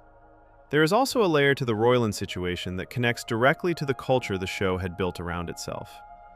The allegations in the September 2023 NBC News report described Roiland using his fame from Rick and Morty specifically as a way to access fans. The show had an unusually devoted and emotionally invested audience. Its fans did not just like the show. A significant portion of them felt a deep personal connection to it, felt that it understood them in a way other shows did not, felt that being a fan of it said something true about who they were. That level of emotional investment created a particular kind of trust. The allegations described that trust being exploited. The show that fans had used as a symbol of their own intelligence and sensitivity, the show they had identified with so strongly that some of them had gotten tattoos of its characters, the show they had waited years between seasons for, had been co-created by someone who, according to multiple accusers, used the connection fans felt to that show as a way to approach them. The intimacy the show created in its audience had, allegedly, been used as a door. Dan Harmon's statement captured the specific grief of that. He did not talk about legal outcomes. He talked about the feeling of watching something you worked hard on and cared about be used to cause harm. He said he was heartbroken. That word was precise. Not angry, though presumably that too. Heartbroken. Because what was broken was the connection between the show and the good faith of the people who had given so much of themselves to it. The show continued past all of this.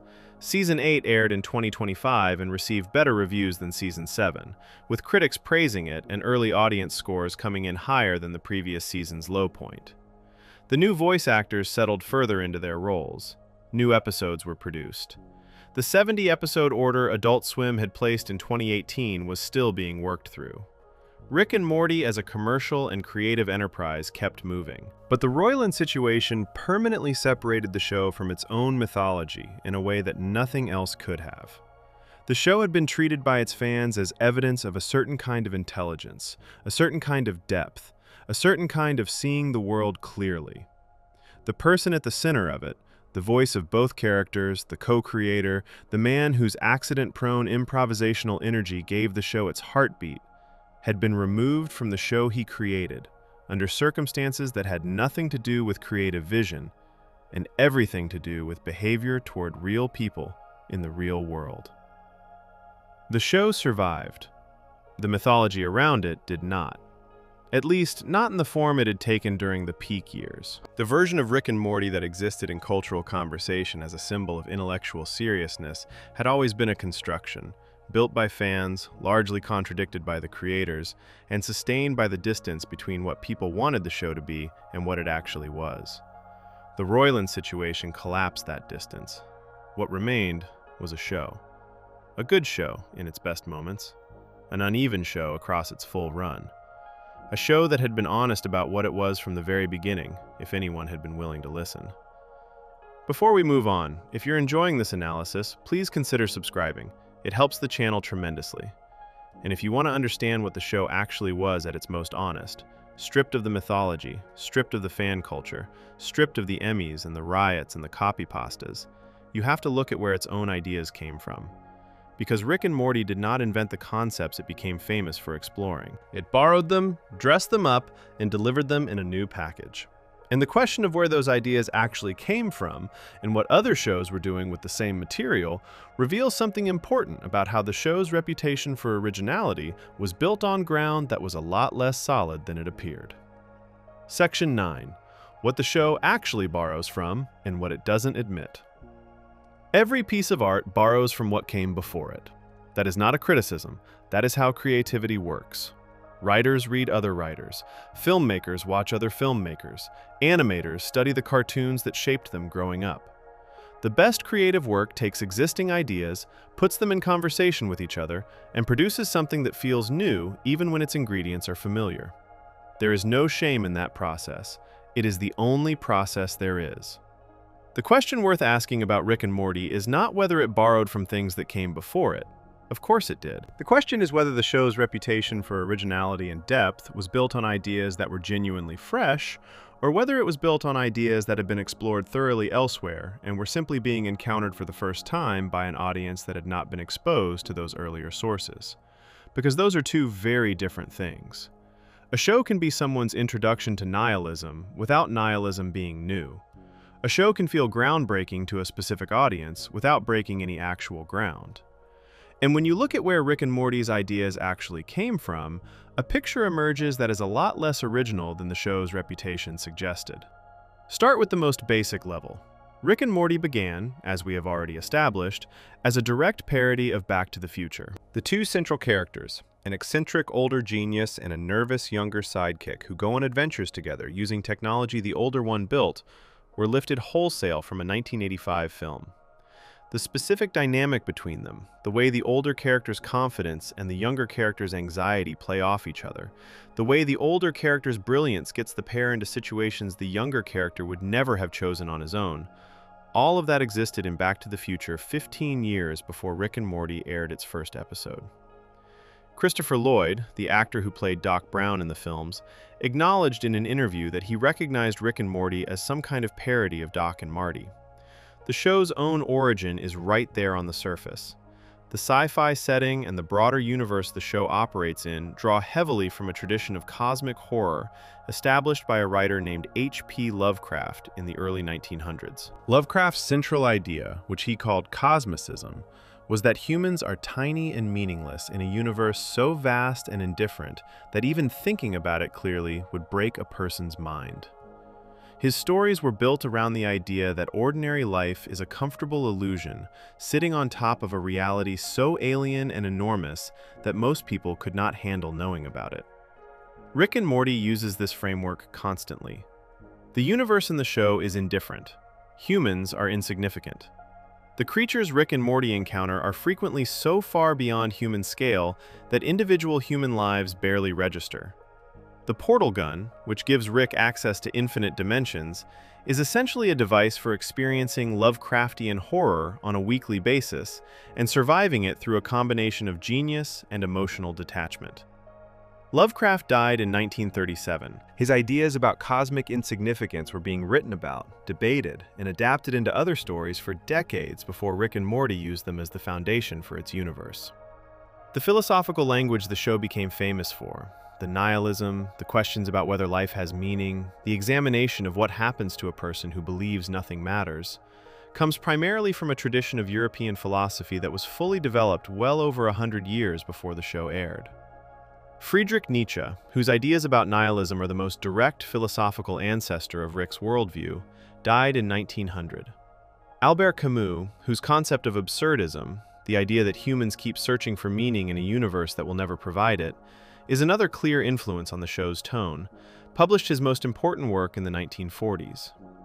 These are not obscure references. These are among the most widely taught philosophical ideas in Western education. They appear in high school curricula across the world. The show did something genuine and worthwhile with these ideas. It translated them into an animated format that was accessible and entertaining, and it embedded them in character dynamics that made them feel personal rather than academic. That is real creative work. But translating existing ideas into a new format is different from developing new ideas.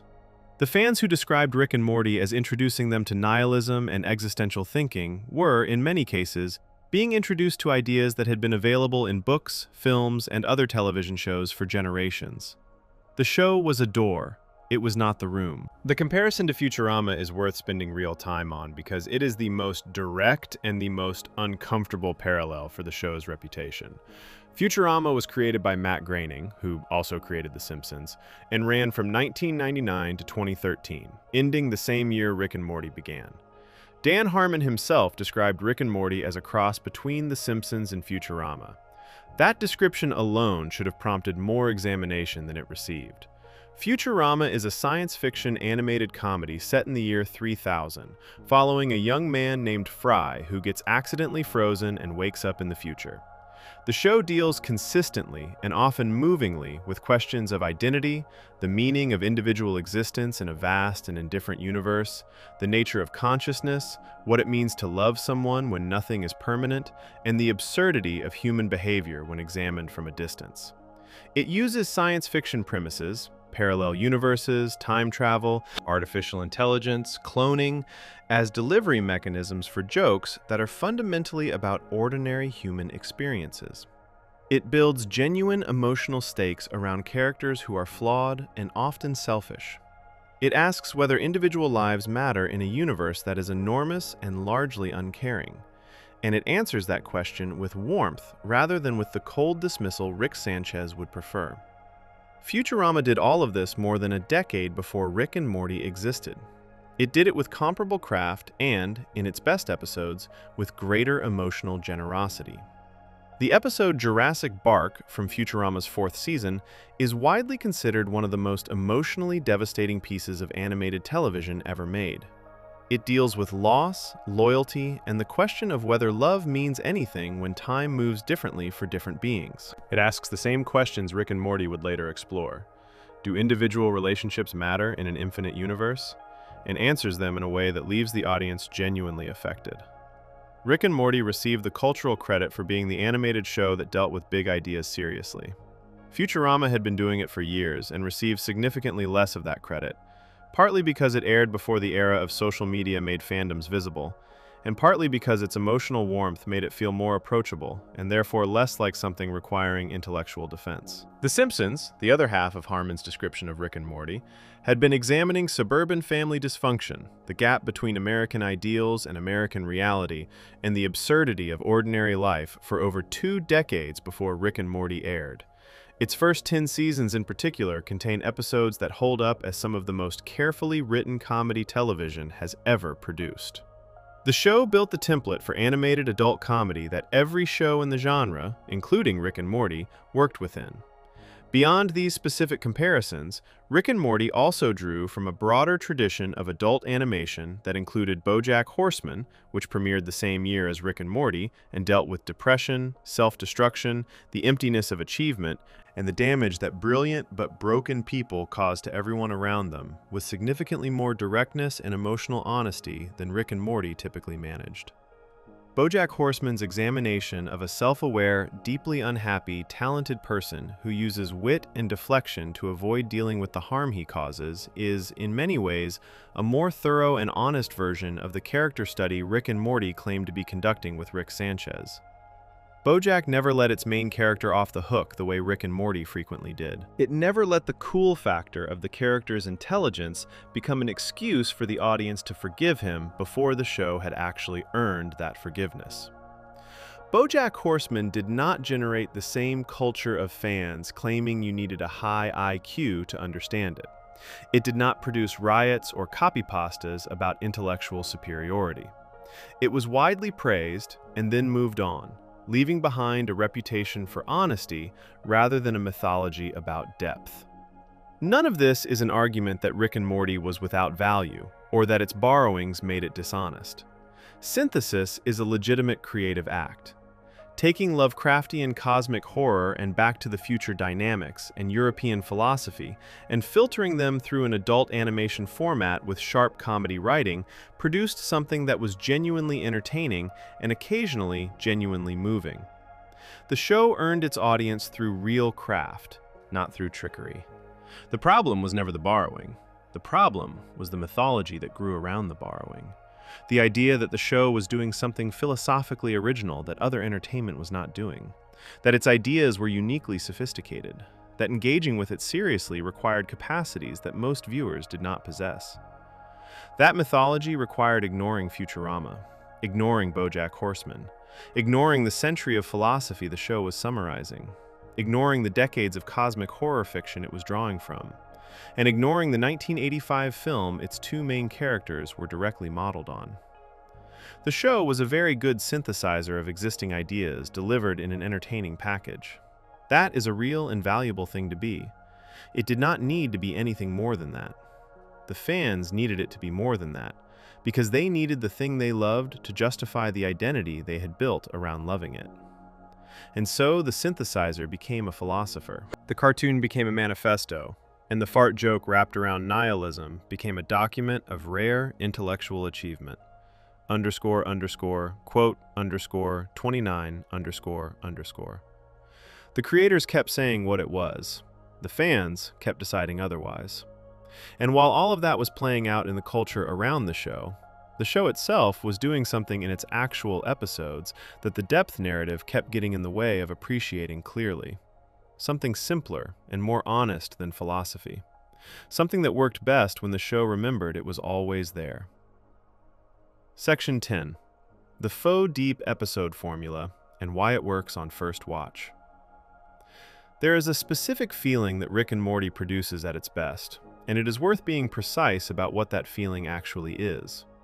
You are watching something absurd, a man negotiating with a planet-sized being, or a family dealing with parasites that implant fake memories, or a grandfather turning himself into a pickle to avoid therapy. And then, without warning, the show pulls the floor out from under you. Something genuinely affecting happens. A character says something true about loneliness, or fear, or the way love and damage get tangled up together. The joke stops being just a joke. You feel something you were not expecting to feel while watching a cartoon about a burping scientist. That feeling is real. It is not imagined or manufactured by fans who wanted the show to be more than it was. The show genuinely produces it, and it produces it consistently enough in its better episodes that it earned the audience's trust. When you have felt that feeling 2 or 3 times watching a show, you start to believe the show is always operating at that level. You start to assume that every episode is building towards something. You start to look for the deeper layer because you have found it before and you expect it to be there again. This is where the reputation for depth came from. Not from the show being consistently philosophical, from the show being intermittently, genuinely moving, and from that intermittent quality being mistaken for a consistent one. The actual mechanism the show used to produce that feeling is straightforward once you see it clearly. Take an absurd science fiction premise. Execute it with genuine craft and fast, funny writing. Then, somewhere near the end, introduce a moment of sudden emotional honesty that creates a sharp contrast with everything that came before. The contrast itself does most of the emotional work. The joke has been running at full speed, the premise has been pushed to its logical extreme, the comedy has been loud and fast and committed, and then the show goes quiet. A character says something true, the music changes. You feel the weight of it precisely because the previous 20 minutes had no weight at all. This technique is real and it works. It is also not philosophy. It is tonal contrast, which is one of the oldest and most reliable tools in storytelling. The reason a sudden quiet moment in a loud movie feels profound is not because the moment contains profound ideas. It is because the loudness before it made you unguarded. Your defenses were down. The emotion landed because you were not braced for it. Rick and Morty use this technique consistently and sometimes brilliantly. The episode 60 Minutes from Season 1 is the clearest example of it working at its best.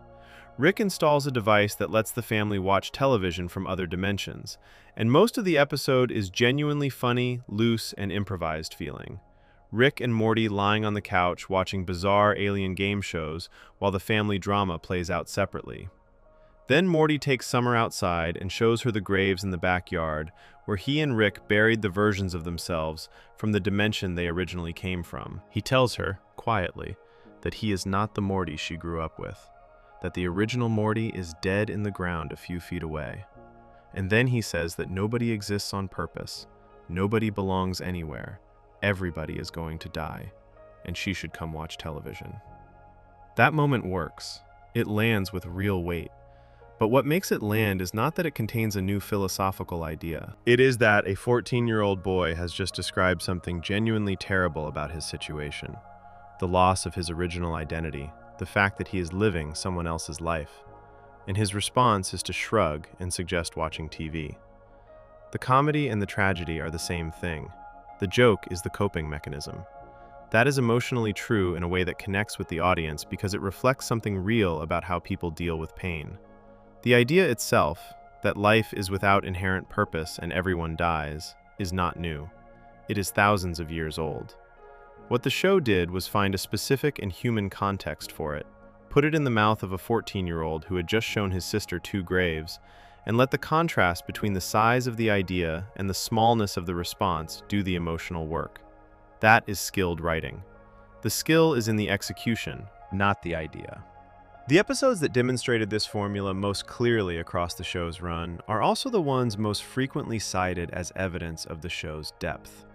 The Ricklantis mix-up from Season 3 follows multiple stories set in a rebuilt citadel of Ricks, a society populated entirely by different versions of Rick and Morty from across the dimensions. The episode works because it uses the science fiction concept of a society of identical people to tell a story about class, ambition, corruption, and the way systems crush individuals who try to change them from within. These are real human themes, and the episode handles them with genuine craft. The twist at the end, revealing that a seemingly ordinary Morty has been running a political campaign that ends with him seizing control of the entire citadel, is dramatically satisfying and earns its impact. But again, the ideas in that episode are not new. Stories about political corruption, about the crushing of idealism by systems of power, about the gap between what societies promise and what they deliver, have been told in literature, film, and television for as long as those forms have existed. What the episode did was find a fresh and visually inventive way to tell a familiar kind of story. The freshness was real. The originality of the underlying ideas was not. The Vat of Acid episode from Season 4, which won the show its second Emmy Award for Outstanding Animated Program in 2020, works on a similar principle. Rick builds Morty a device that appears to let him undo decisions and return to earlier moments in his life. Morty uses it for trivial things at first, sampling different ice creams, trying different approaches with his crush. Then the episode reveals that the device does not actually erase the consequences of his choices. It creates parallel versions of Morty who live through those consequences while the original Morty skips past them. By the end, Morty has been responsible for the deaths of countless versions of himself and the people connected to those versions, all in pursuit of minor personal gains. The emotional punch of that episode comes from the gap between how casually Morty used the device and how enormous the actual consequences were. It is a story about how the desire to avoid consequences does not make them disappear, it just moves them somewhere you cannot see. That is a genuinely resonant idea, and the episode executes it well. Reviewers called it one of the most character-driven and emotionally honest episodes the show had produced. It remains one of the highest-rated episodes across the show's entire run. What made it work was not philosophical sophistication.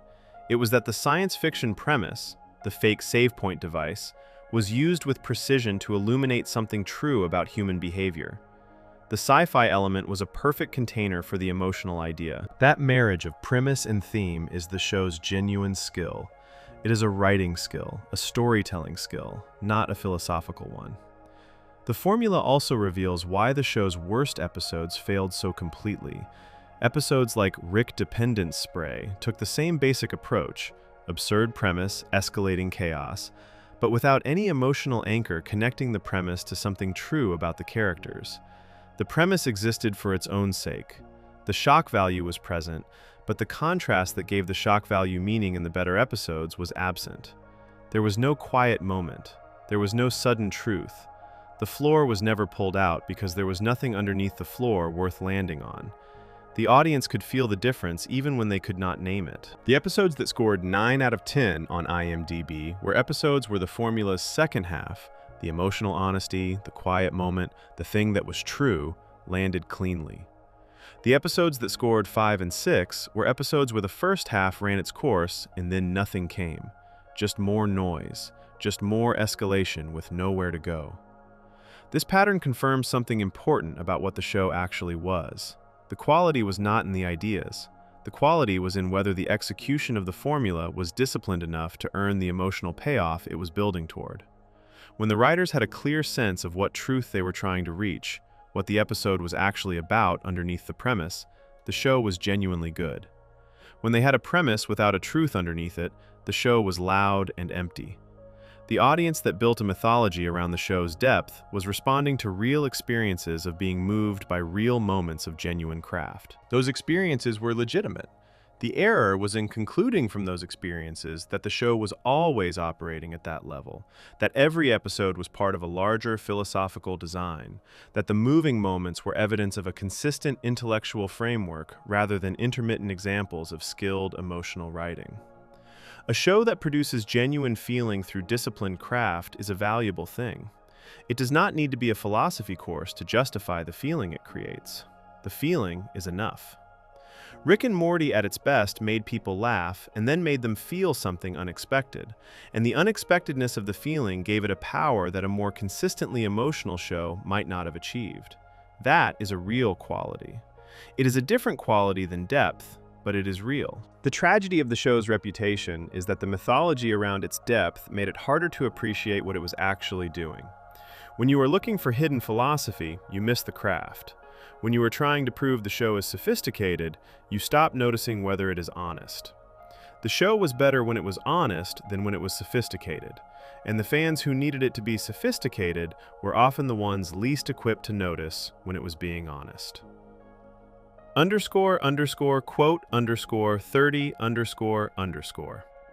All of that brings us to the final question, the one that was always sitting underneath everything else in this conversation. If the show was not as deep as its fans claimed, if it borrowed most of its ideas, if its quality was uneven, if its creator was removed under serious circumstances, if its own audience eventually turned on it season by season, what was it really? What did it actually accomplish? And what did the enormous noise around it ultimately mean? The answer is simpler and more generous than the mythology, and it is worth arriving at clearly. Section 11. Rick's nihilism is a character flaw the show keeps telling you about.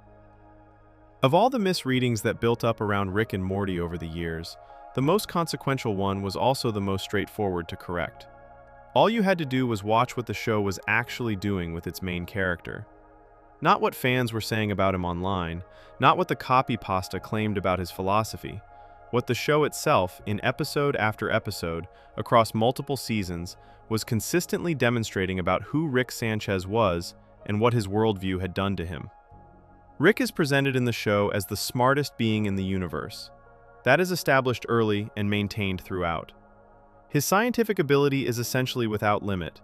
He can build anything, travel anywhere, defeat any enemy, escape any situation. The show never seriously challenges his intelligence. What it does challenge, repeatedly and carefully, is the idea that his intelligence makes him right about how to live. Those are two completely different things, and the show understood the difference even when its audience did not. The core of Rick's philosophy, as he expresses it throughout the series, is that nothing matters. The universe is too big, existence is too random, and life is too brief and insignificant for anything to carry real weight. Individual choices, relationships, moral commitments, all of it is meaningless against the scale of infinite dimensions and endless time. Rick uses this framework to justify almost everything he does. He treats people badly because their feelings do not ultimately matter. He abandons situations when they become inconvenient because nothing is permanent. He drinks heavily because why not, since nothing matters anyway. He dismisses every attempt to hold him accountable by retreating to the position that accountability itself is a human invention with no real foundation. The show presents this as a problem, not as wisdom, as a problem. The evidence for this is not subtle. It is built into nearly every significant thing the show does with Rick's character across its run.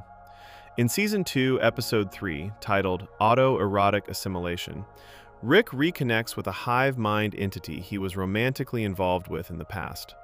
The episode ends with Rick returning home alone, going down to his garage in the middle of the night, setting up a device that would reduce him to his component atoms, lying down in front of it and pressing the button. The device fails to fire because he passes out from drinking before it can activate. Rick tried to end his own life. He only survived because he was too drunk to complete the act.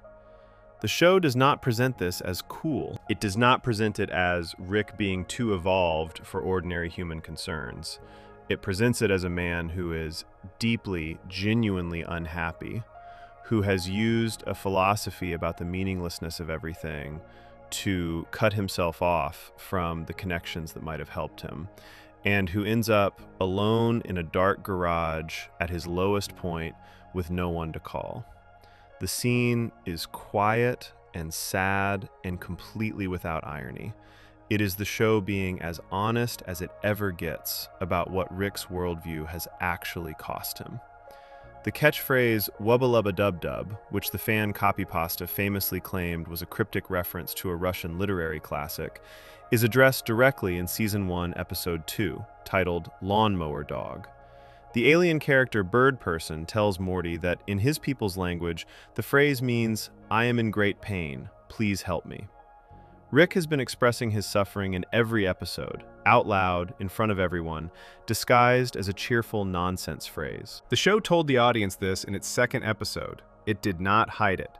It said it plainly through a supporting character in a scene that takes less than 30 seconds. Rick is in great pain. He is asking for help. He has found a way to ask for help that sounds like he is not asking for help, because asking for help directly would require admitting vulnerability, and admitting vulnerability would require accepting that the connections between people matter, and accepting that would undermine the entire philosophical structure he has built to explain why he does not need anyone. The show understood this completely.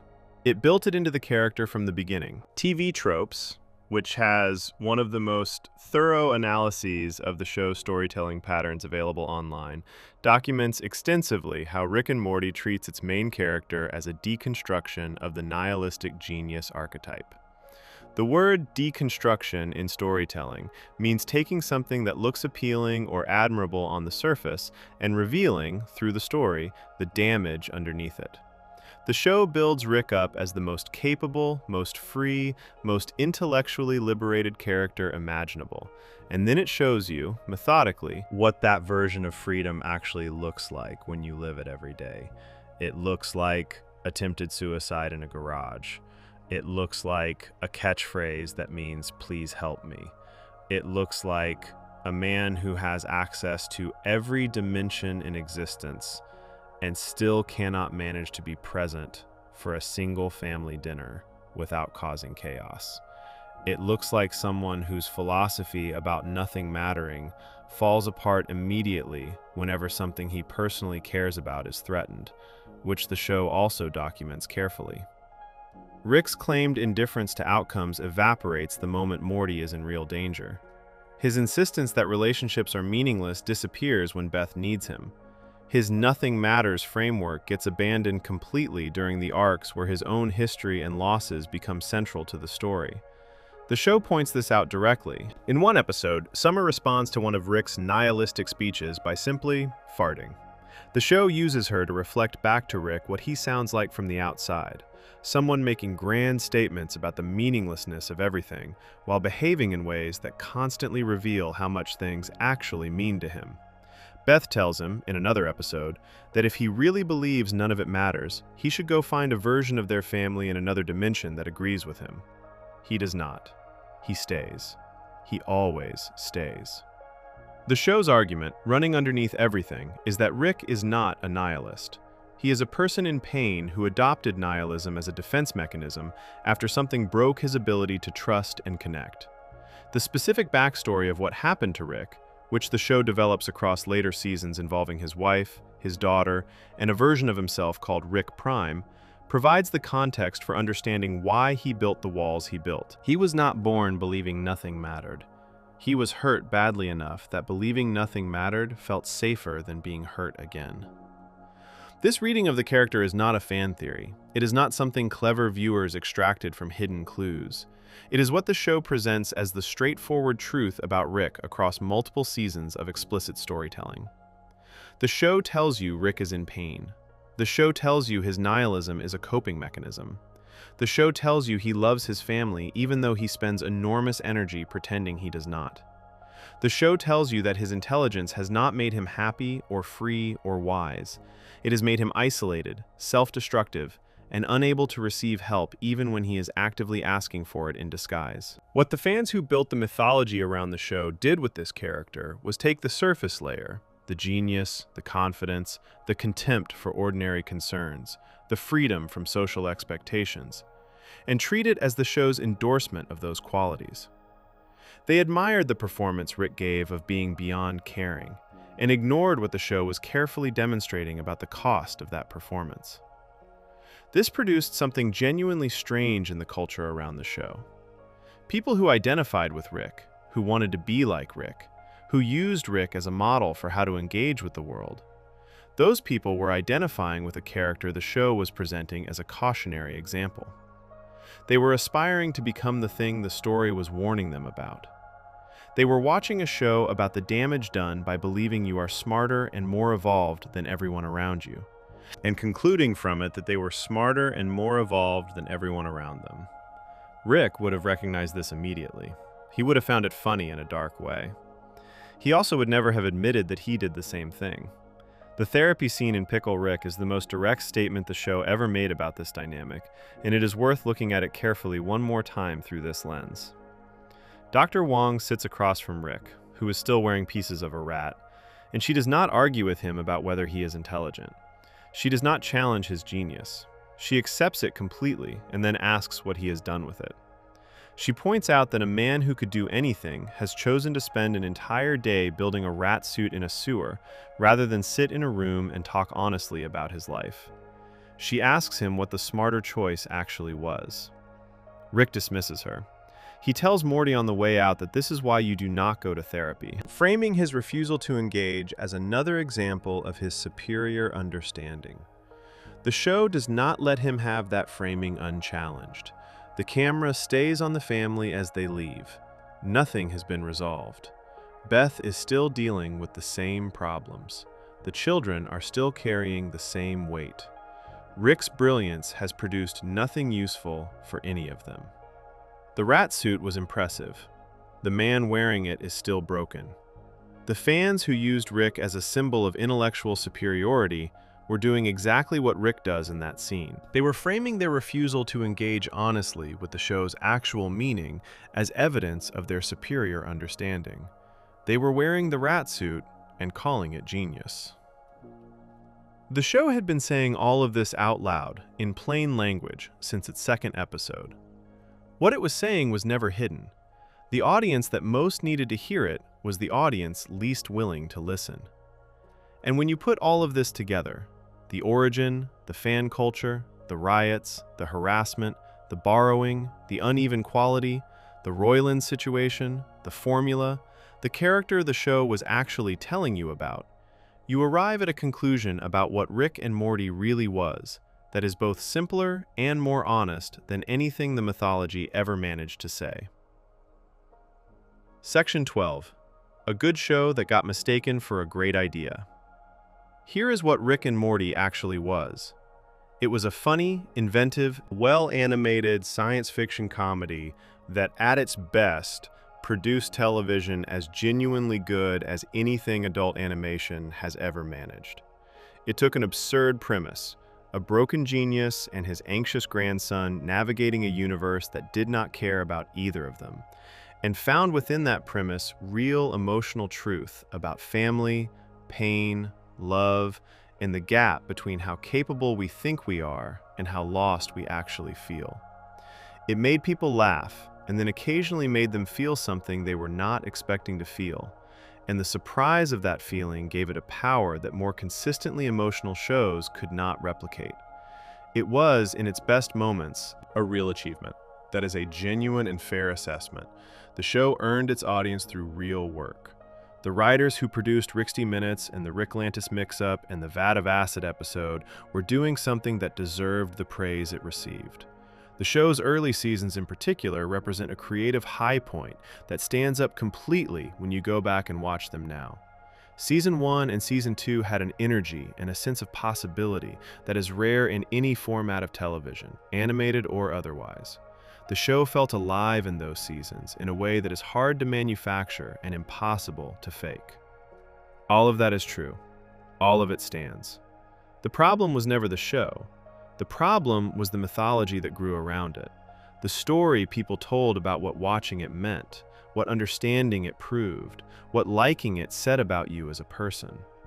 That mythology was built on a foundation that the show itself, and its own creators, consistently contradicted. And the gap between the myth and the reality produced some of the most genuinely strange and revealing cultural moments of the decade. Let's go back through what we know and put it together clearly. The show began as a troll. Justin Roiland created the characters to provoke a lawsuit from a film studio.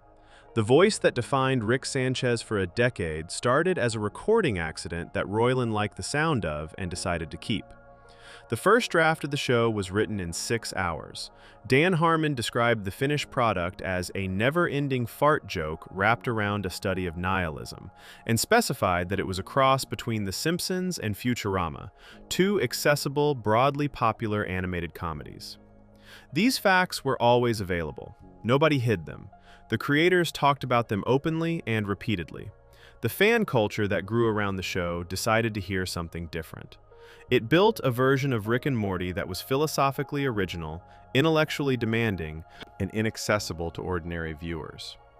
It assigned that version of the show to itself as proof of intelligence. It defended that version with genuine aggression, dismissing criticism as failure of understanding, harassing the writers when episodes did not meet expectations, rioting at a McDonald's when a one-line joke about dipping sauce was taken as a serious narrative commitment. The fan culture took a show whose main character, the show itself, was presenting as a cautionary example, and turned that character into a role model. The show was telling a story about the damage caused by believing you are the smartest person in every room. The loudest portion of the fandom demonstrated, repeatedly and publicly, that they believed they were the smartest people in every room. The show and its most devoted fans were working in direct opposition to each other the entire time. The creators saw this. They were not passive observers of the culture building around their work. Dan Harmon called the toxic fans out directly and used the word loathe without softening it. Justin Roiland distanced himself from the sauce riots publicly within 24 hours and told fans to be kind to the employees. Both creators spent years in interviews describing the show in the plainest possible terms, removing every opportunity for the mythology to find a foothold. And the mythology found a foothold anyway, because the people building it were not listening to the creators. They were listening to each other, and each other kept saying the same thing louder. The show's quality told its own story, too. The audience scores across seasons: 95% for Season 3, 65% for Season 5, 51% for Season 7, were not the scores of a show operating at a consistent level of intellectual rigor.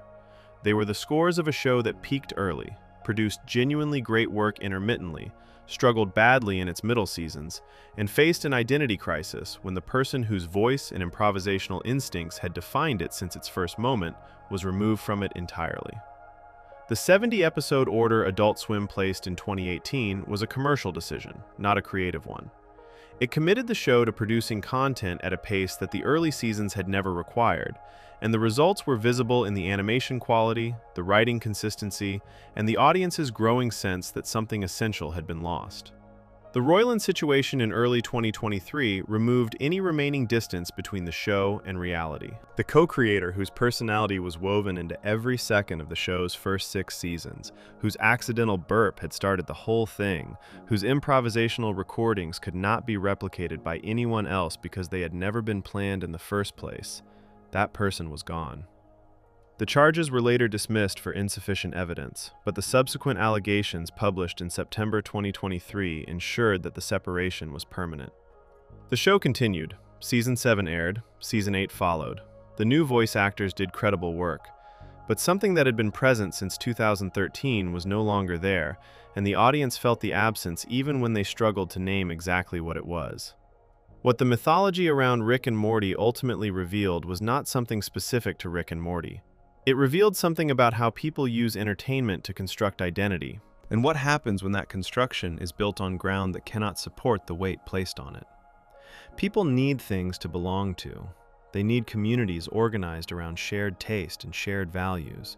They need the things they love to say something true about who they are.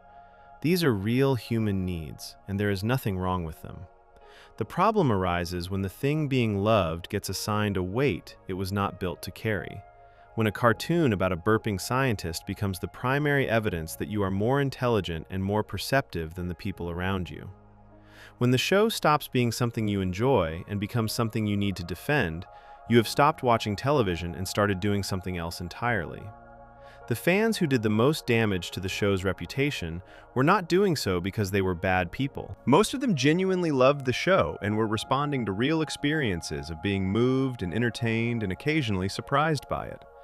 The problem was the conclusions they drew from those experiences, that loving the show and understanding it proved something about their intelligence, that their superior understanding gave them authority over who else was allowed to appreciate it, and what form that appreciation was permitted to take, that the show was a possession rather than a shared experience.